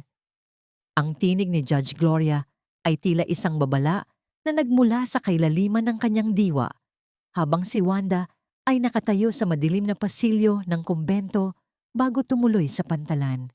Sa gitna ng gabi, ang bawat anino sa pader ay tila nagiging isang kaaway na naghihintay ng pagkakataong siya ay saksakin sa likod. Ang kanyang puso ay tila isang tambol na mabilis ang pagtibok, Bawat pintig ay ramdam niya hanggang sa kanyang mga dulo ng daliri. Bitbit ang kanyang lumang bag at ang panulat ng kanyang ama. Tinahak ni Wanda ang daan patungo sa lumang pantalan. Ang amoy ng alat ng dagat at ang nangingibabaw na amoy ng kalawang at nabulok na kahoy ang sumalubong sa kanya. Ang tunog ng mga alon na humahampas sa mga poste ng pantalan ay tila isang malungkot na awit ng pagluluksa. Walang tao sa paligid, tanging ang malayo at malamlam na ilaw ng mga parola ang nagsisilbing gabay sa kanyang bawat hakbang. Nang marating niya ang dulo ng pier, nakita niya ang isang anino ng isang lalaking nakaupo sa isang lumang kahon. Si Mang Nestor. Ang kanyang tindig ay tila lalong bumuktot, pasan ang bigat ng isang lihim na hindi niya kayang dalhin. "Iha, dumating ka." Mahinang sabi ni Mang Nestor, hindi tumitingin sa mga mata ni Wanda. Ang kanyang boses ay tila isang tuyong dahon na nilipad ng hangin, marupok at madaling maputol. "Bakit, Mang Nestor? Bakit niyo nagawa yon sa amin?" Tanong ni Wanda, habang ang bawat salita niya ay tila may kasamang dugo ng kanyang nasugatang puso. "Dinala kayo ni tatay sa aming tahanan noong wala kayong matuluyan. Pinagkatiwalaan kayo ng bawat lihim ng aming pamilya. Ganito ba ang kabayaran ng 20 taon ng katapatan?" Dahan-dahang itinaas ni Mang Nestor ang kanyang mukha. Sa ilalim ng malamlam na ilaw, nakita ni Wanda ang mga luhang dumadaloy sa kulubot na pisngi ng matanda. Hindi ito luha ng paghingi ng tawad dahil sa kasamaan, kundi luha ng isang taong wala ng pagpipilian. "Ang apo ko, Wanda. Ang nagnanais na mabuhay na apo ko," bulong ni Nestor habang nanginginig ang kanyang mga kamay. "Kinuha siya ni na Wilfredo. Sabi nila, kung hindi ako sasaksi laban sa tatay mo, hinding-hindi ko na muling makikita ang tanging alaala ng anak ko. Patawarin mo ako, iha." Pinatay nila ang konsensya ko gamit ang takot. Naramdaman ni Wanda ang biglang paglambot ng kanyang galit. Ang injustice engine na nagpapatakbo sa kanya ay biglang huminto at pinalitan ng isang matinding pagkahabag. Naunawaan niya ngayon na si Mang Nestor ay isa ring biktima ng dambuhalang makina ng kasamaan ng mga Delgado. Ang pamilyang minahal niya ay tila isang pugita na ang bawat galamay ay nakapulupot sa leeg ng bawat taong malapit sa kanya. "Nasaan ang apo niyo, Mang Nestor? Tutulungan ko kayo," sabi ni Wanda habang lumalapit at hinahawakan ang malamig na kamay ng matanda. "Huli na, Wanda. Hindi mo sila kayang labanan sa paraang alam mo," ani Nestor, sabay dukot sa kanyang bulsa ng isang maliit at kalawanging susi. Ito ang susi sa lumang vault ng tatay mo sa Batangas. Hindi ko ito ibinigay sa kanila kahit anong pilit nila. Ang mga titulo ng lupa, ang orihinal na kasunduan, nandoon ang lahat. Hindi ninakaw ng tatay mo ang lupa, Wanda. Ipinagkatiwala iyon ni Ricardo Delgado sa kanya dahil alam ni Ricardo na papatayin siya ng sarili niyang asawa, si Doña Esmeralda. Nanigas si Wanda sa kanyang kinatatayuan. Ang katotohanan ay tila isang kidlat na gumuhit sa madilim na langit. Hindi si Wilfredo ang utak ng lahat. Si Doña Esmeralda, ang babaeng nagpapakabanal sa harap ng altar, ang tunay na halimaw na pumatay sa kanyang sariling asawa at ngayon ay unti-unting pinapatay ang lahat ng nakakaalam ng katotohanan. Isang golden moment ang namuo nang yakapin ni Wanda ang matanda. Sa gitna ng baho ng pantalan at dilim ng gabi, ang dalawang kaluluwang ito ay nagtagpo sa gitna ng kanilang parehong pagdurusa. Isang yakap na hindi humihingi ng kapalit, kundi nagbibigay ng lakas para sa susunod na bagyo. Ngunit ang katahimikan ay biglang nabasag ng tunog ng mabilis na pagpapatakbo ng isang sasakyan. Ang mga headlight ng isang itim na SUV ay biglang tumama sa kanilang mga mata, nagbibigay ng isang nakabubulag na liwanag. Ang tunog ng pagpreno ng gulong sa semento ay tila isang sigaw ng babala. Bumukas ang pinto ng sasakyan at lumabas ang isang lalaking nakasuit. Hawak ang isang bagay na kumikinang sa ilalim ng buwan. Ang puso ni Wanda ay tila tumigil sa pagtibok nang makilala niya ang lalaki. Ang galing mong magtago, Wanda, pero nakalimutan mong sa bawat hakbang mo, may aninong sumusunod sa'yo? Ang boses ni Wilfredo ay umalingaw-ngaw sa pantalan. May kasamang isang mapait na tawa. Ibigay mo sa akin ang susi at baka hayaan ko pang makita ni Nestor ang kanyang apo sa huling pagkakataon. Napaatras si Wanda habang ang kanyang likod ay tumama na sa dulo ng pier. Sa ilalim niya ay ang madilim at malalim na tubig ng dagat. Hawak niya sa isang kamay ang susi at sa kabilang kamay ay ang kanyang panulat. Hindi ko ito ibibigay sa iyo, Wilfredo. Sigaw ni Wanda. Kahit patayin mo ako, ang katotohanan ay lalabas din. Patayin. Masyadong madali iyon, Wanda. Ani Wilfredo habang humahakbang palapit. Gusto kong makita kang unti-unting nauubos. Gusto kong makita kang nawawalan ng lahat, gaya ng ginawa mo sa reputasyon ng kumpanya ko. Biglang narinig ni Wanda ang isang putok. Hindi putok ng baril, kundi ang tunog ng isang bagay na nahulog sa tubig. Tumingin si Wilfredo sa likod ni Wanda at doon niya nakita na si Mang Nestor ay tumalon na sa dagat. Bitbit ang isang maliit na bag na akala ni Wilfredo ay ang dokumento. Sa gitna ng kaguluhan, isang boses ang narinig ni Wanda mula sa kanyang earpiece. Ang phone niya na kanina pa naka-on sa isang tawag. Wanda, tumalon ka, ngayon na. Ang boses na iyon, ang boses ng isang lalaking matagal na niyang hindi naririnig. Isang lalaking akala niya ay kinalimutan na siya. Sino ang lalaking ito na nag-uutos sa kanya na isakripisyo ang kanyang buhay sa malalim na tubig at ano ang plano niya para iligtas si Wanda mula sa kamay ni Wilfredo?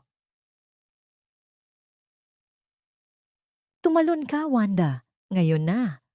Ang boses na yon ay tila isang utos mula sa langit na bumasag sa pag-aalinlangan ni Wanda.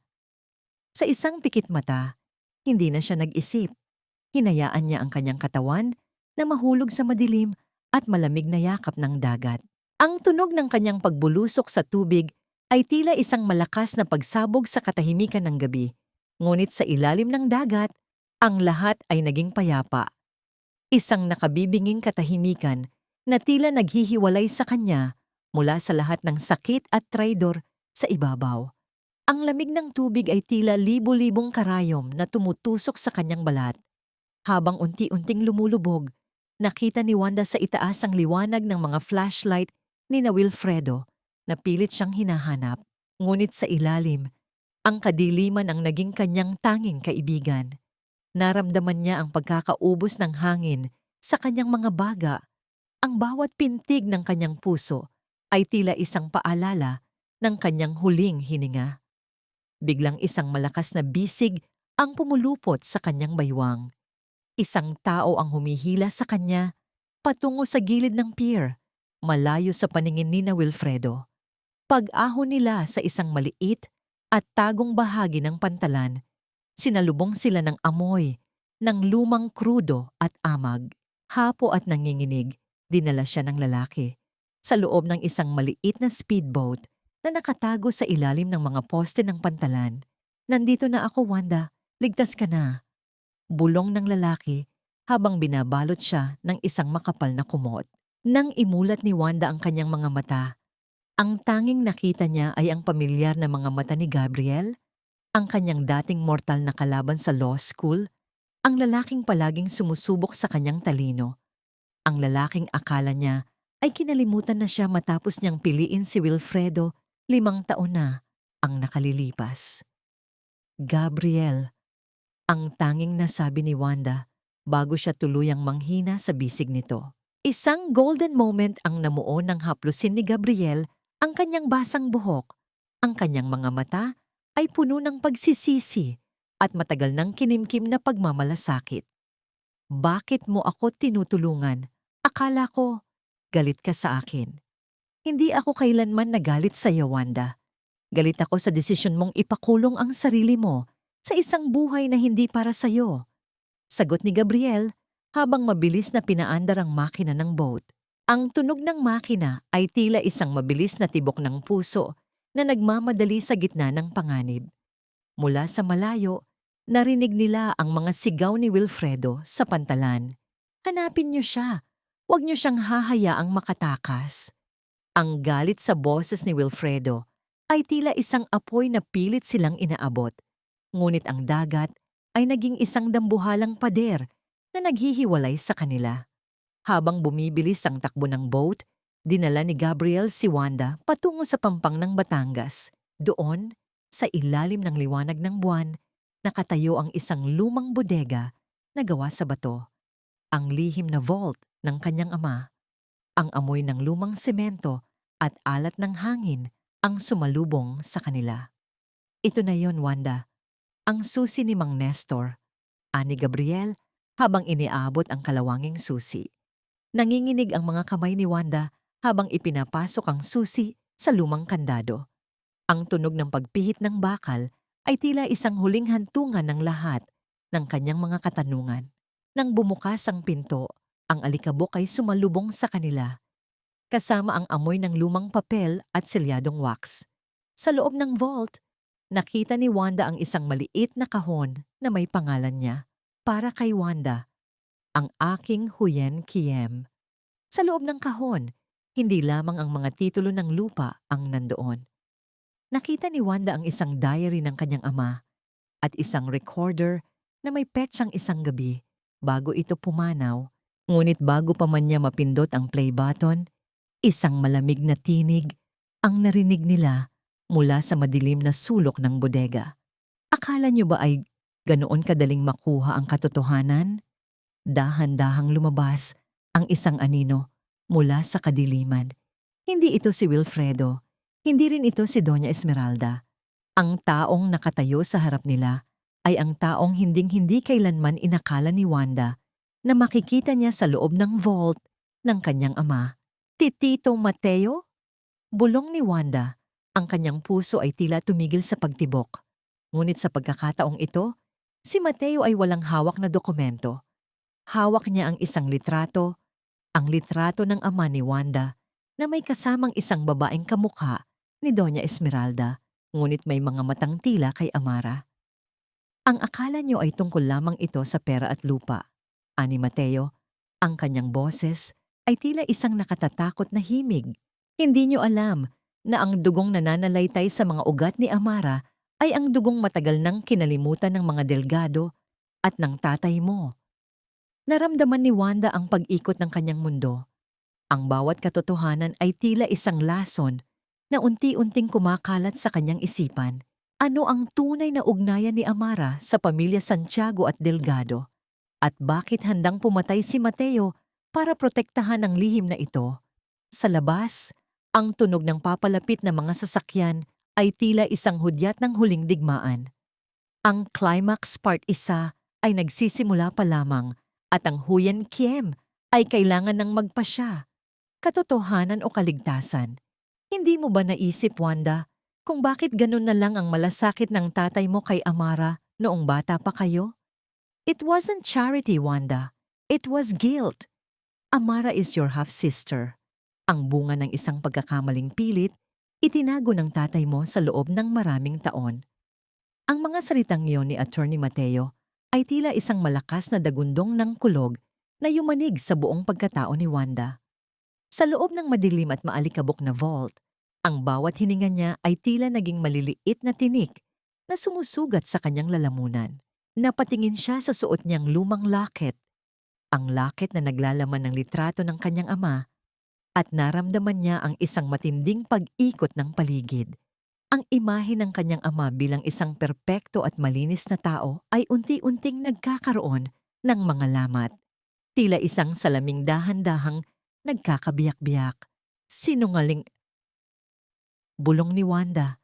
Ang kanyang boses ay tila isang piping pagsisigaw sa gitna ng kawalan. Ginagawa niyo lang ito para sirain ang alaala ni tatay, para panghinaan ako ng loob. Truth is bitter, isn't it? Tugon ni Mateo habang humahakbang palapit. Ang kanyang anino ay humahaba sa sementadong sahig ng bodega. Iyon ang dahilan kung bakit hinayaan ng tatay mo na kupkupin ni Ricardo Delgado si Amara.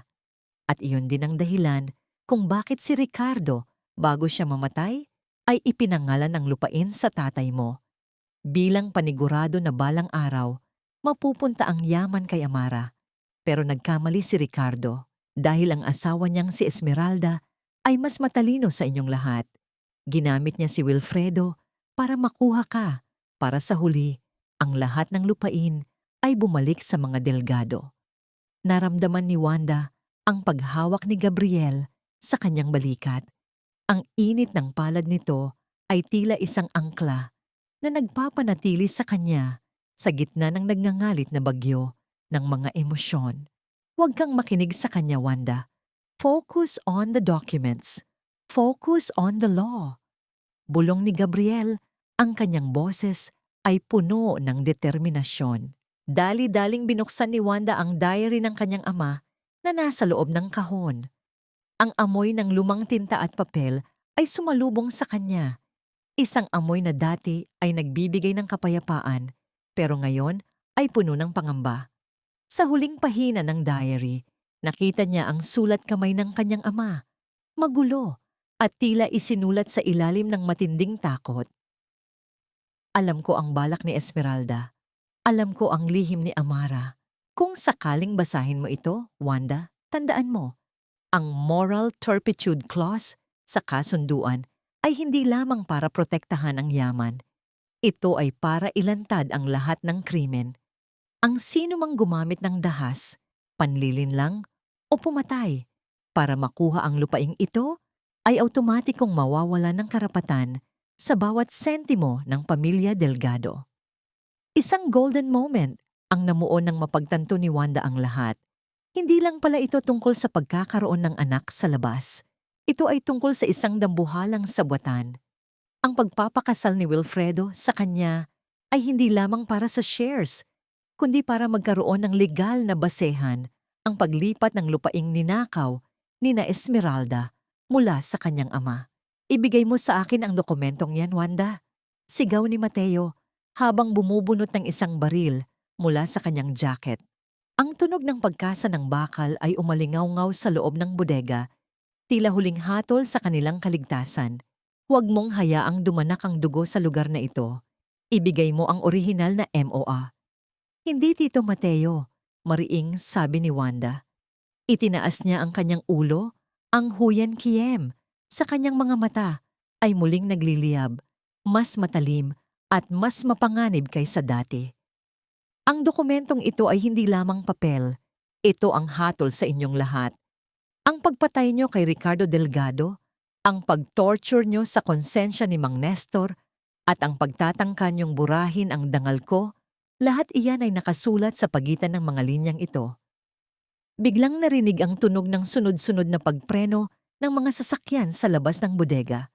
Ang liwanag ng mga headlight ay tumagos sa mga siwang ng lumang pinto, nagbibigay ng isang nakabubulag na sulyap sa nagbabadyang gulo.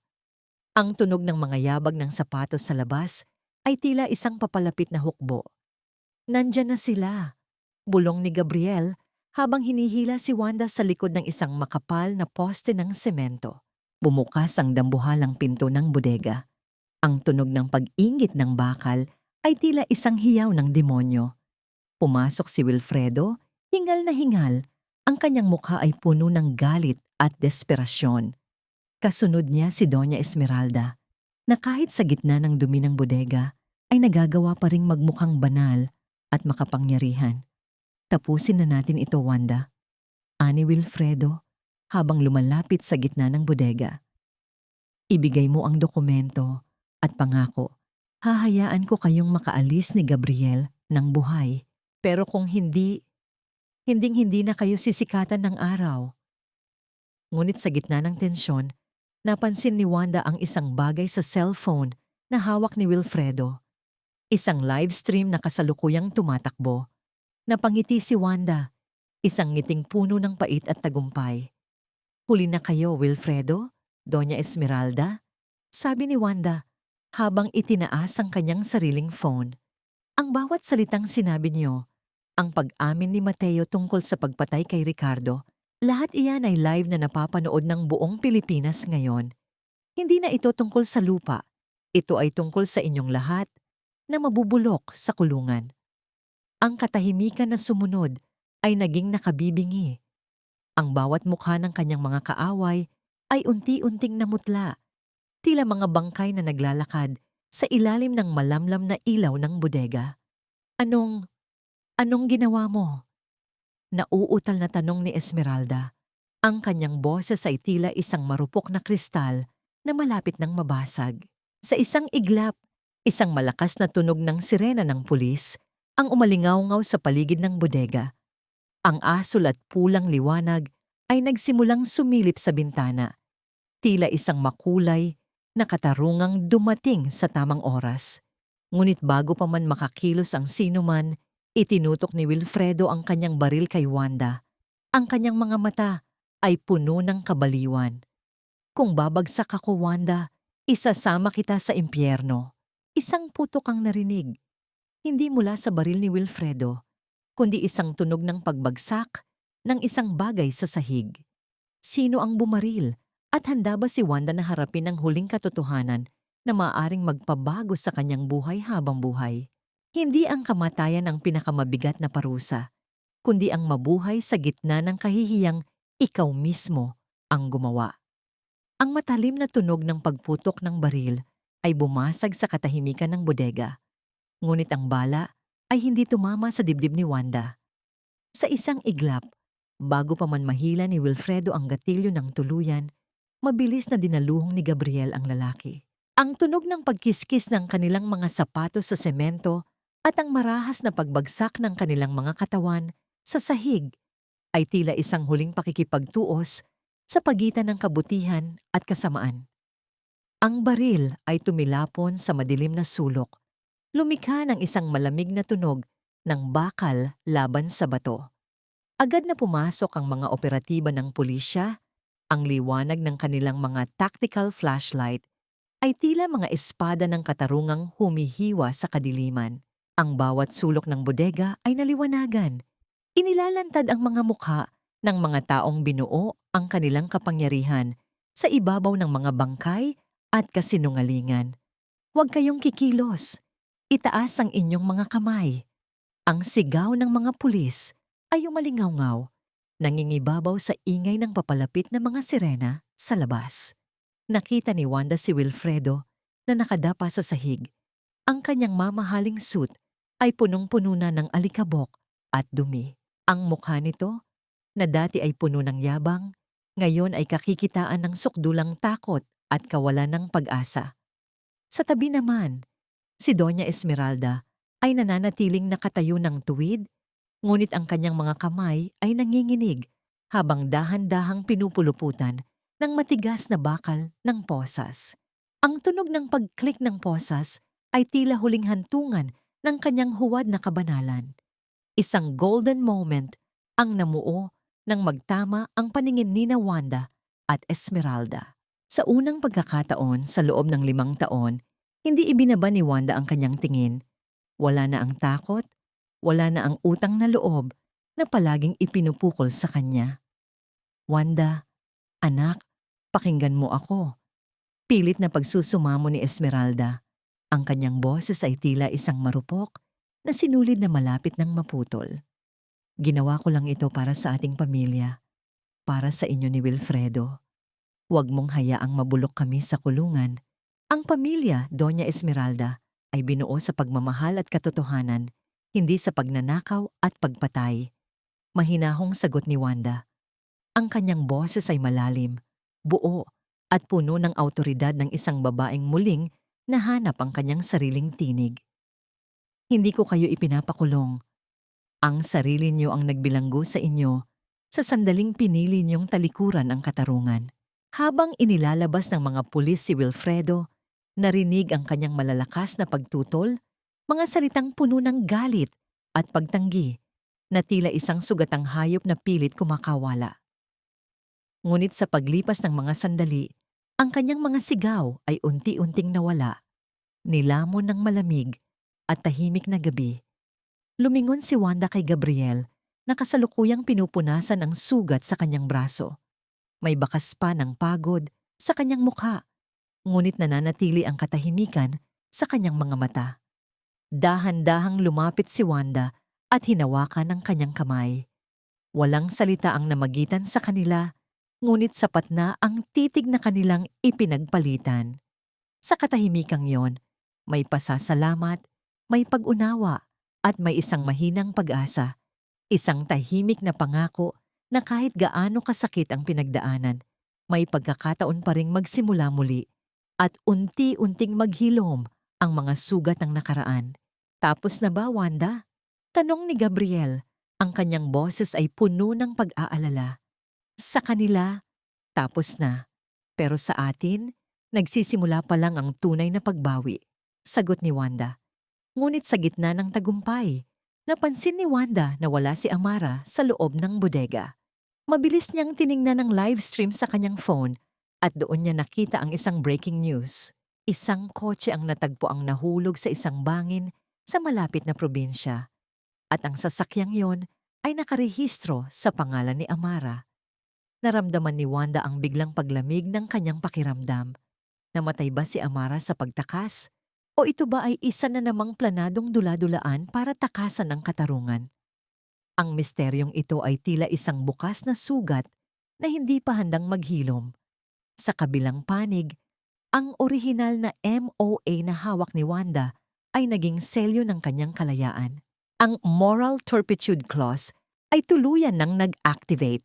Ang lahat ng yaman ng mga delgado, ang mga subdivision, ang kumpanya, at maging ang mansyon ay automatikong babalik sa pangalan ng pamilya Santiago dahil sa napatunayang krimen ni na Wilfredo at Esmeralda. Si Wanda ay hindi na ang basahang asawa. Siya na ang nagmamay-ari ng imperyong pilit nilang ninakaw sa kanya.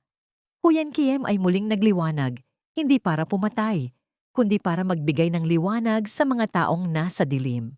Ang rehas ay hindi lamang gawa sa bakal. Gawa rin ito sa mga kasalanang hindi kayang hugasan ng kahit anong luha. Ang malamig na semento ng presinto ay tila nanunubok sa bawat hininga ni Wilfredo habang nakaupo siya sa loob ng isang masikip na selda.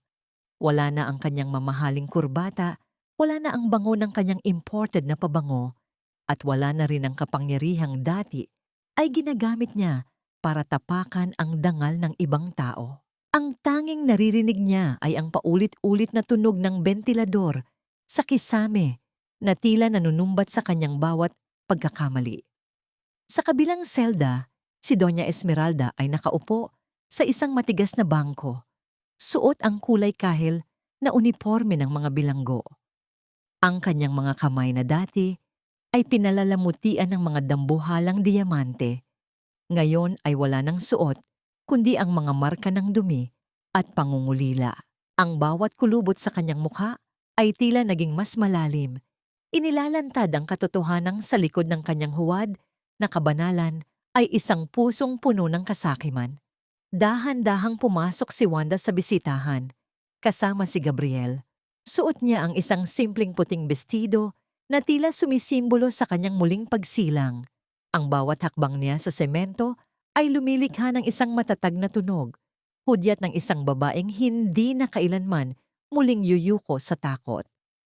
Wanda, Wanda, ilabas mo ako rito! Ang sigaw ni Wilfredo nang makita ang asawa. Lumapit siya sa rehas. Ang kanyang mga kamay ay mahigpit na nakakapit sa malamig na bakal. Patawarin mo ako. Nagkamali ako. Mahal kita, Wanda. Alam mong mahal kita. Tumigil si Wanda sa harap ng selda. Ang kanyang mga mata ay nananatiling kalmado ngunit puno ng pait. Isang golden moment ang namuo ng kinuha ni Wanda mula sa kanyang bag ang isang maliit na bagay. Ang diamond anklet na suot ni Amara noong gabi ng anibersaryo nila. Inilapag niya ito sa maliit na lamesa sa harap ni Wilfredo. Naaalala mo ba ito, Wilfredo? Mahinahong tanong ni Wanda. Sabi mo noong gabing pinalayas mo ako, wala akong halaga. Sabi mo, ang bawat sentimo ng pamilya niyo ay hindi para sa akin. Pero tingnan mo tayo ngayon. Ang hiyas na ito, ang mansyong tinitirhan niyo, at maging ang kumpanyang ipinagmamalaki mo. Lahat iyan ay nakapangalan na sa akin. Wanda, parang awa mo na, bulong ni Wilfredo. Ang kanyang mga luha ay nagsisimulang dumaloy sa kanyang maruming pisngi. Hindi ko kayang mabulok dito. Hindi ang kulungan ang nagpaparusa sa iyo, Wilfredo, sabi ni Wanda, habang ang bawat salita niya ay tila isang matalim na hatol. Ang sarili mong kasakiman ang nagkulong sa iyo. Minahal kita ng buo. Ibinigay ko ang lahat ng mayroon ako para lang maging sapat sa paningin niyo. Pero sa dulo, ang tanging mahal mo lang pala ay ang pera na wala ka naman talagang pinaghirapan. Lumingon si Wanda kay Doña Esmeralda na hanggang na ngayon ay hindi tumitingin sa kanya. At kayo, Doña Esmeralda, ang katarungan para kay Ricardo Delgado ay sa wakas ay nakamit na rin. Ang akala nyo ay malilibing nyo ang katotohanan kasama ng kanyang bangkay. Pero ang batas ay palaging nakakahanap ng paraan para lumabas sa dilim. Biglang bumukas ang pintuan ng bisitahan at pumasok ang isang pulis. May dalang balita. Maam Wanda, natagpuan na po si Amara. Buhay siya, pero kasalukuyang nasa ICU ng ospital dahil sa tindi ng aksidente. Hindi na siya makakatakas sa kaso ng estafa at murder conspiracy na isinampan niyo. Isang malalim na buntong hininga ang kumawala kay Wanda. Ang balitang buhay si Amara ay hindi nagdala ng kagalakan, kundi isang huling pagtanggap na ang karma ay hindi palaging kamatayan. Minsan, ito ay ang pagpilit sa iyo na mabuhay sa gitna ng pagkawasak ng lahat ng iyong pangarap. Aalis na kami, ani Gabriel, habang inaalalayan si Wanda palayo sa selda. Wanda, huwag mo akong iwan, Wanda! Ang mga pagsigaw ni Wilfredo ay umalingaw-ngaw sa buong presinto. Tila isang malungkot na himig na unti-unting humihina habang papalayo si Wanda patungo sa labasan. Hindi na siya lumingon. Sa bawat hakbang niya, pakiramdam niya ay unti-unting nababawasan ang bigat na matagal niyang pinasan. Paglabas nila ng presinto, sinalubong sila ng mainit na sikat ng araw at sariwang hangin ng umaga. Isang pakiramdam ng bagong simula. May mga reporter na naghihintay sa labas. Hawak ang kanilang mga kamera at mikropono. Sabik na makakuha ng pahayag. Ngunit sa pagkakataong yon, tila wala ng saysay ang ingay ng mundo para kay Wanda. Huminga siya ng malalim. Ang tanging mahalaga ay ang gaan ng kanyang dibdib. Isang katahimikang matagal niyang ipinagdasal at sa wakas ay kanyang natagpuan. Sa tabi niya, tahimik na naglalakad si Gabriel at sa simpleng presensya nito, naramdaman ni Wanda na hindi na siya nag-iisa sa bagong yugto ng kanyang buhay. Saan tayo pupunta ngayon? Tanong ni Gabriel habang binubuksan ang pinto ng sasakyan para kay Wanda. Sa bahay ni tatay, sagot ni Wanda. May kasamang isang tunay na ngiti.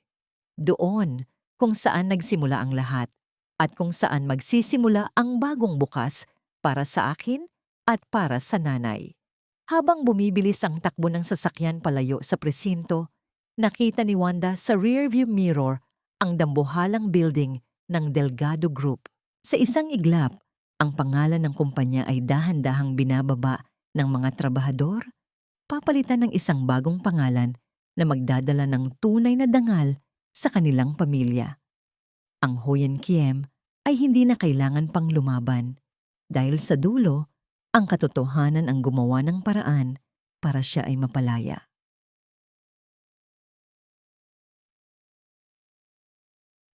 Ang bawat pilat sa puso ay hindi lamang tanda ng sakit, kundi isang mapa ng bawat laban na iyong napagtagumpayan. Ang sikat ng umaga ay dahan-dahang gumagapang sa loob ng silid-aklatan ng pamilya Santiago. Wala na ang amoy ng alikabok at kalawang. Pinalitan na ito ng bango ng mga sariwang sampagita na nakalagay sa isang florera sa ibabaw ng mesa ng yumaong ama ni Wanda. Ang mga libro ng batas na dati ay tila mga piping saksi sa kanyang pagdurusa. Ngayon ay nagniningning sa ilalim ng liwanag, tila bumabati sa pagbabalik ng tunay na nagmamay-ari sa kanila. Dahan-dahang hinaplos ni Wanda ang makinis na kahoy ng mesa. Isang golden moment ang namuo nang makita niya ang kanyang sariling pangalan na nakaukit na ngayon sa isang bagong gold plate. Attorney Wanda Santiago, Legal Aid for Women Foundation. Hindi na siya ang asawang nagtatago sa anino ng mga delgado. Siya na ang boses ng mga kababaihang nawalan ng pag-asa, ang sandigan ng mga inapi sa loob ng sarili nilang tahanan. Nay, tignan niyo po, tawag ni Wanda sa kanyang ina.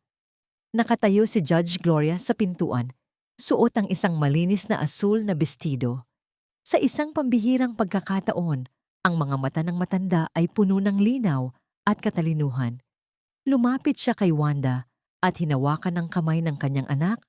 Ang kanyang haplos ay tila isang basbas na matagal nang hinahanap ni Wanda. Ipinagmamalaki ka ng tatay mo, Wanda. Mahinang sabi ni Gloria. Ang boses niya ay hindi na nanginginig. Ang Huyen Kiem ay hindi kailanman naging tungkol sa paghihiganti. Ito ay tungkol sa pagtatanggol sa mga walang laban. At ginawa mo yon, anak. Binigyan mo ng dangal ang aming pangalan. Naramdaman ni Wanda ang init ng luha sa kanyang mga mata. Pero sa pagkakataong ito, ang mga luhang ito ay matamis. Luha ng tagumpay at pagtanggap. Ang bawat hapdi ng nakaraan ay tila unti-unti nang naghihilom, pinalitan ng isang matatag na kapayapaan na hindi kayang ibigay ng kahit anong yaman. Isang mahinang pagkatok sa pintuan ang bumasag sa kanilang katahimikan. Pumasok si Gabriel, dala ang isang makapal na folder at isang maliit na tasa ng kape. Ang kanyang mga mata ay nagniningning sa tuwa habang nakatingin kay Wanda. Nakahanda na ang unang 10 kaso para sa Foundation, Wanda, ani Gabriel habang inilalapag ang kape. Ang mga kababaihang ito, hinihintay nila ang kanilang Huyen Kiem para ipaglaban sila. Salamat, Gabriel, sagot ni Wanda habang nagtatama ang kanilang mga paningin. Walang kailangang sabihin. Ang bawat sulyap nila sa isa't isa ay puno ng pangako ng isang bagong simula. Ang slow burn na pag-ibig na matagal nang nakabinbin ay tila dahan-dahan nang namumukadkad, hindi dahil sa kailangan nila ang isa't isa para mabuhay, kundi dahil pinili nilang maglakad nang magkasama sa landas ng katarungan. Wanda, may bisita ka sa labas. Dugtong ni Gabriel. Paglabas ni Wanda sa kanilang hardin, nakita niya si Mang Nestor. Kasama niya ang isang batang lalaki na may malulusog na pisngi, ang kanyang apo. Ang matanda ay dahan-dahang lumapit kay Wanda. Ang kanyang mukha ay puno ng pasasalamat na hindi kayang bigkasin ng mga salita. Iha, salamat sa pagliligtas sa amin, bulong ni Nestor habang pilit na yumuyukod. Wala po kayong dapat ipagpasalamat, Mang Nestor, sagot ni Wanda habang pinipigilan ng matanda. Ang katapatan niyo kay tatay ang nagligtas sa aming lahat. Kayo ay pamilya na namin. Ang tunog ng halakhak ng bata habang naglalaro sa damuhan ay tila isang masayang awit na pumalit sa ingay ng mga sirena at sigawan sa nakaraan. Ang bahay ng mga Santiago, na dati ay puno ng kalungkutan, ngayon ay muling nabubuhay sa bawat tunog ng kasiyahan. Tumayo si Wanda sa tapat ng malaking gate ng kanilang tahanan. Pinagmasdan niya ang kalsada kung saan siya lumakad ng basang-basa at sugatan noong gabi ng kanyang pag-alis sa mansyon ng mga delgado. Ang bawat hakbang niya noon ay puno ng kawalan ng pag-asa, pero ang bawat hakbang niya ngayon ay puno ng direksyon. Ang imperyo ng mga delgado ay tuluyan ng gumuho, at sa ibabaw ng mga guho nito, itinatayo ni Wanda ang isang bagong daigdig kung saan ang katotohanan ay hindi na kailanman itatago sa dilim. Ang Huyen Kiem ay hindi na kailangang magtago dahil sa dulo, ang katarungan ay hindi lamang isang panalo sa korte. Ito ay ang kakayahang gumising sa umaga ng may malinis na konsensya at pusong puno ng pag-asa. Paano magsisimula ang isang bagong kabanata para sa isang babaeng nahanap na ang kanyang tunay na lakas? Ang katarungan ay hindi lamang ang pagpaparusa sa mga nagkasala, kundi ang pagpapahintulot sa sarili na muling lumigaya ng walang takot at pag-aalinlangan. 1 taon ang mabilis na lumipas mula nang gumuho ang imperyo ng mga Delgado. Sa loob ng opisina ng Santiago Legal Aid Foundation, ang bawat sulok ay nagniningning sa ilalim ng dapit hapon.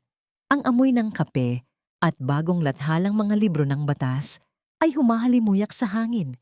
Isang amoy na nagbibigay ng katiwasayan sa puso ni Wanda. Nakatayo si Wanda sa tapat ng malaking bintana, pinagmamasdan ng unti-unting paglubog ng araw. Hawak niya ang isang huling sulat mula sa korte. Ang pinal na hatol na nagpapatibay sa habang buhay na pagkabilanggo ni na Wilfredo at Doña Esmeralda.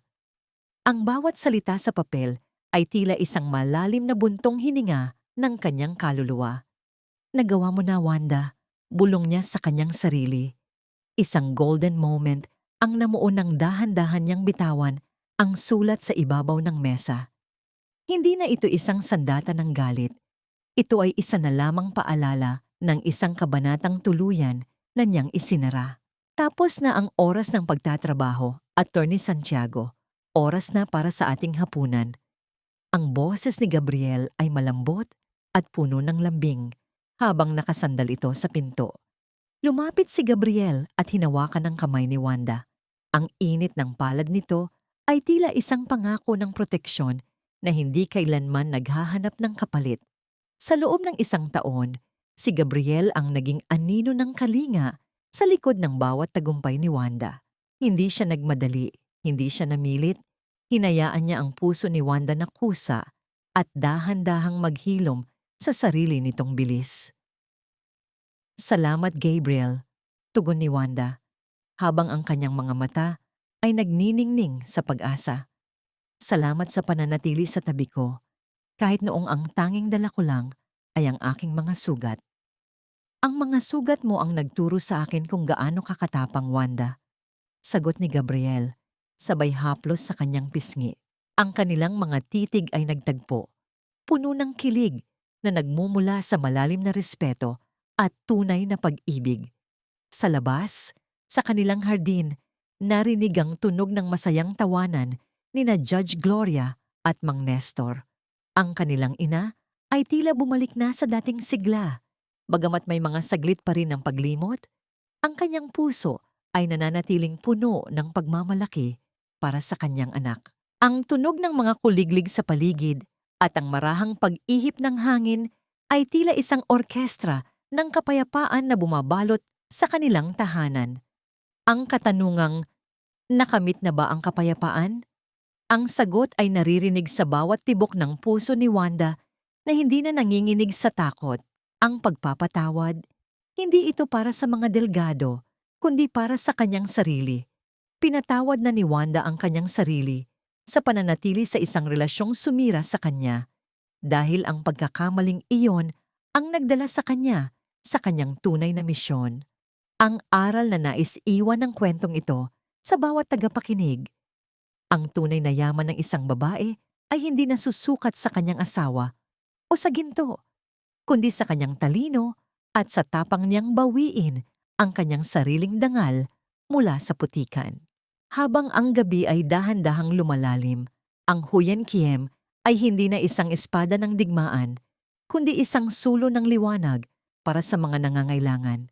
Isang huling sulyap ang ibinigay ni Wanda sa kanyang sariling refleksyon sa salamin. Isang babaeng malaya, isang babaeng buo, at isang babaeng handa ng magmahal muli ng walang takot. Sa bawat paglubog ng araw, may bagong bukas na naghihintay, at sa bawat pusong nasugatan, may lakas na muling sisibol sa gitna ng mga guho ng nakaraan. Mga minamahal kong tagapakinig, dito nagtatapos ang mahaba at makulay na paglalakbay ni Wanda Santiago. Mula sa kaibuturan ng aking puso, nais kong magpasalamat sa inyong walang sawang pagsuporta at pakikinig hanggang sa huling sandali ng kwentong ito. Ang inyong presensya ang nagsilbing liwanag sa bawat gabi ng aking pagsusulat. Habang inuukit ko ang bawat kabanata ng buhay ni Wanda, aminin ko na hindi naging madali ang lahat. May mga sandaling tumitigil ako sa pagtipon ng mga salita dahil sa bigat ng emosyon. Lalo na noong isinusulat ko ang tagpo kung saan pinalayas si Wanda sa gitna ng ulan. Pakiramdam ko ay kasama ko siyang nanginginig sa lamig at nadarama ang bawat patak ng luha at bawat hapdi ng pagtataksil. Ang kwentong ito ay hindi lamang isang katangisip. Ito ay hango sa mga tunay na tinig at karanasan ng mga kababaihang nakilala ko sa aking buhay. Mga babaeng itinuring na basahan, ngunit bumangon bilang mga reyna ng sarili nilang tadhana. Ang pag-ibig, katarungan at pag-asa ay parang isang maliit na binhi na itinanim sa tuyong lupa. Maaaring dumaan ang mga unos at bagyo, ngunit sa tamang panahon at tibay ng loob, ito ay mamumukadkad din bilang isang matatag na puno na hindi kayang tistisin ng kahit anong talim ng kasinungalingan. Nais ko sanang baunin ninyo ang mensahe na ang inyong halaga ay hindi kailanman nakadepende sa kung paano kayo tinatrato ng ibang tao, kundi sa kung paano ninyo pinapahalagahan ang inyong sariling dangal. Ngunit bago tayo tuluyang magpaalam, may isang katanungan akong nais iwanan sa inyo na baka magbigay sa inyo ng sandali ng pagninilay. Kung kayo ang nasa kalagayan ni Wanda, kaya nyo rin bang patawarin ang inyong sarili matapos ang 5 taong pananatili sa isang relasyong unti-unting sumisira sa inyo? O sa tingin nyo ba ay may mga pagkakamali sa pag-ibig na sadyang hindi na dapat pang balikan o patawarin? Nananabik akong malaman ang inyong mga saloobin, kaya mangyaring ibahagi ang inyong mga opinyon at nararamdaman sa ating comment section. Ang bawat komento ninyo ay isang mahalagang bahagi ng sining na ito. Kung ang kwento ni Wanda ay nagbigay sa inyo ng inspirasyon o kahit kaunting aliw sa inyong mga gawain, sana ay huwag ninyong kalimutang i-like at i-share ang video na ito sa inyong mga kaibigan at mahal sa buhay. Ang inyong simpleng suporta ang nagbibigay ng lakas sa amin upang patuloy na lumikha ng mga kwentong may puso at kabuluhan. Hanggang sa ating muling pagkikita sa susunod na obra, maraming salamat muli. Laging tandaan na sa likod ng bawat madilim na ulap ay may nagniningning na liwanag na naghihintay na inyong matagpuan. Ito ang inyong lingkod na laging naniniwala sa inyong kapangyarihan at sa ganda ng bagong simula. Paalam muna sa ngayon.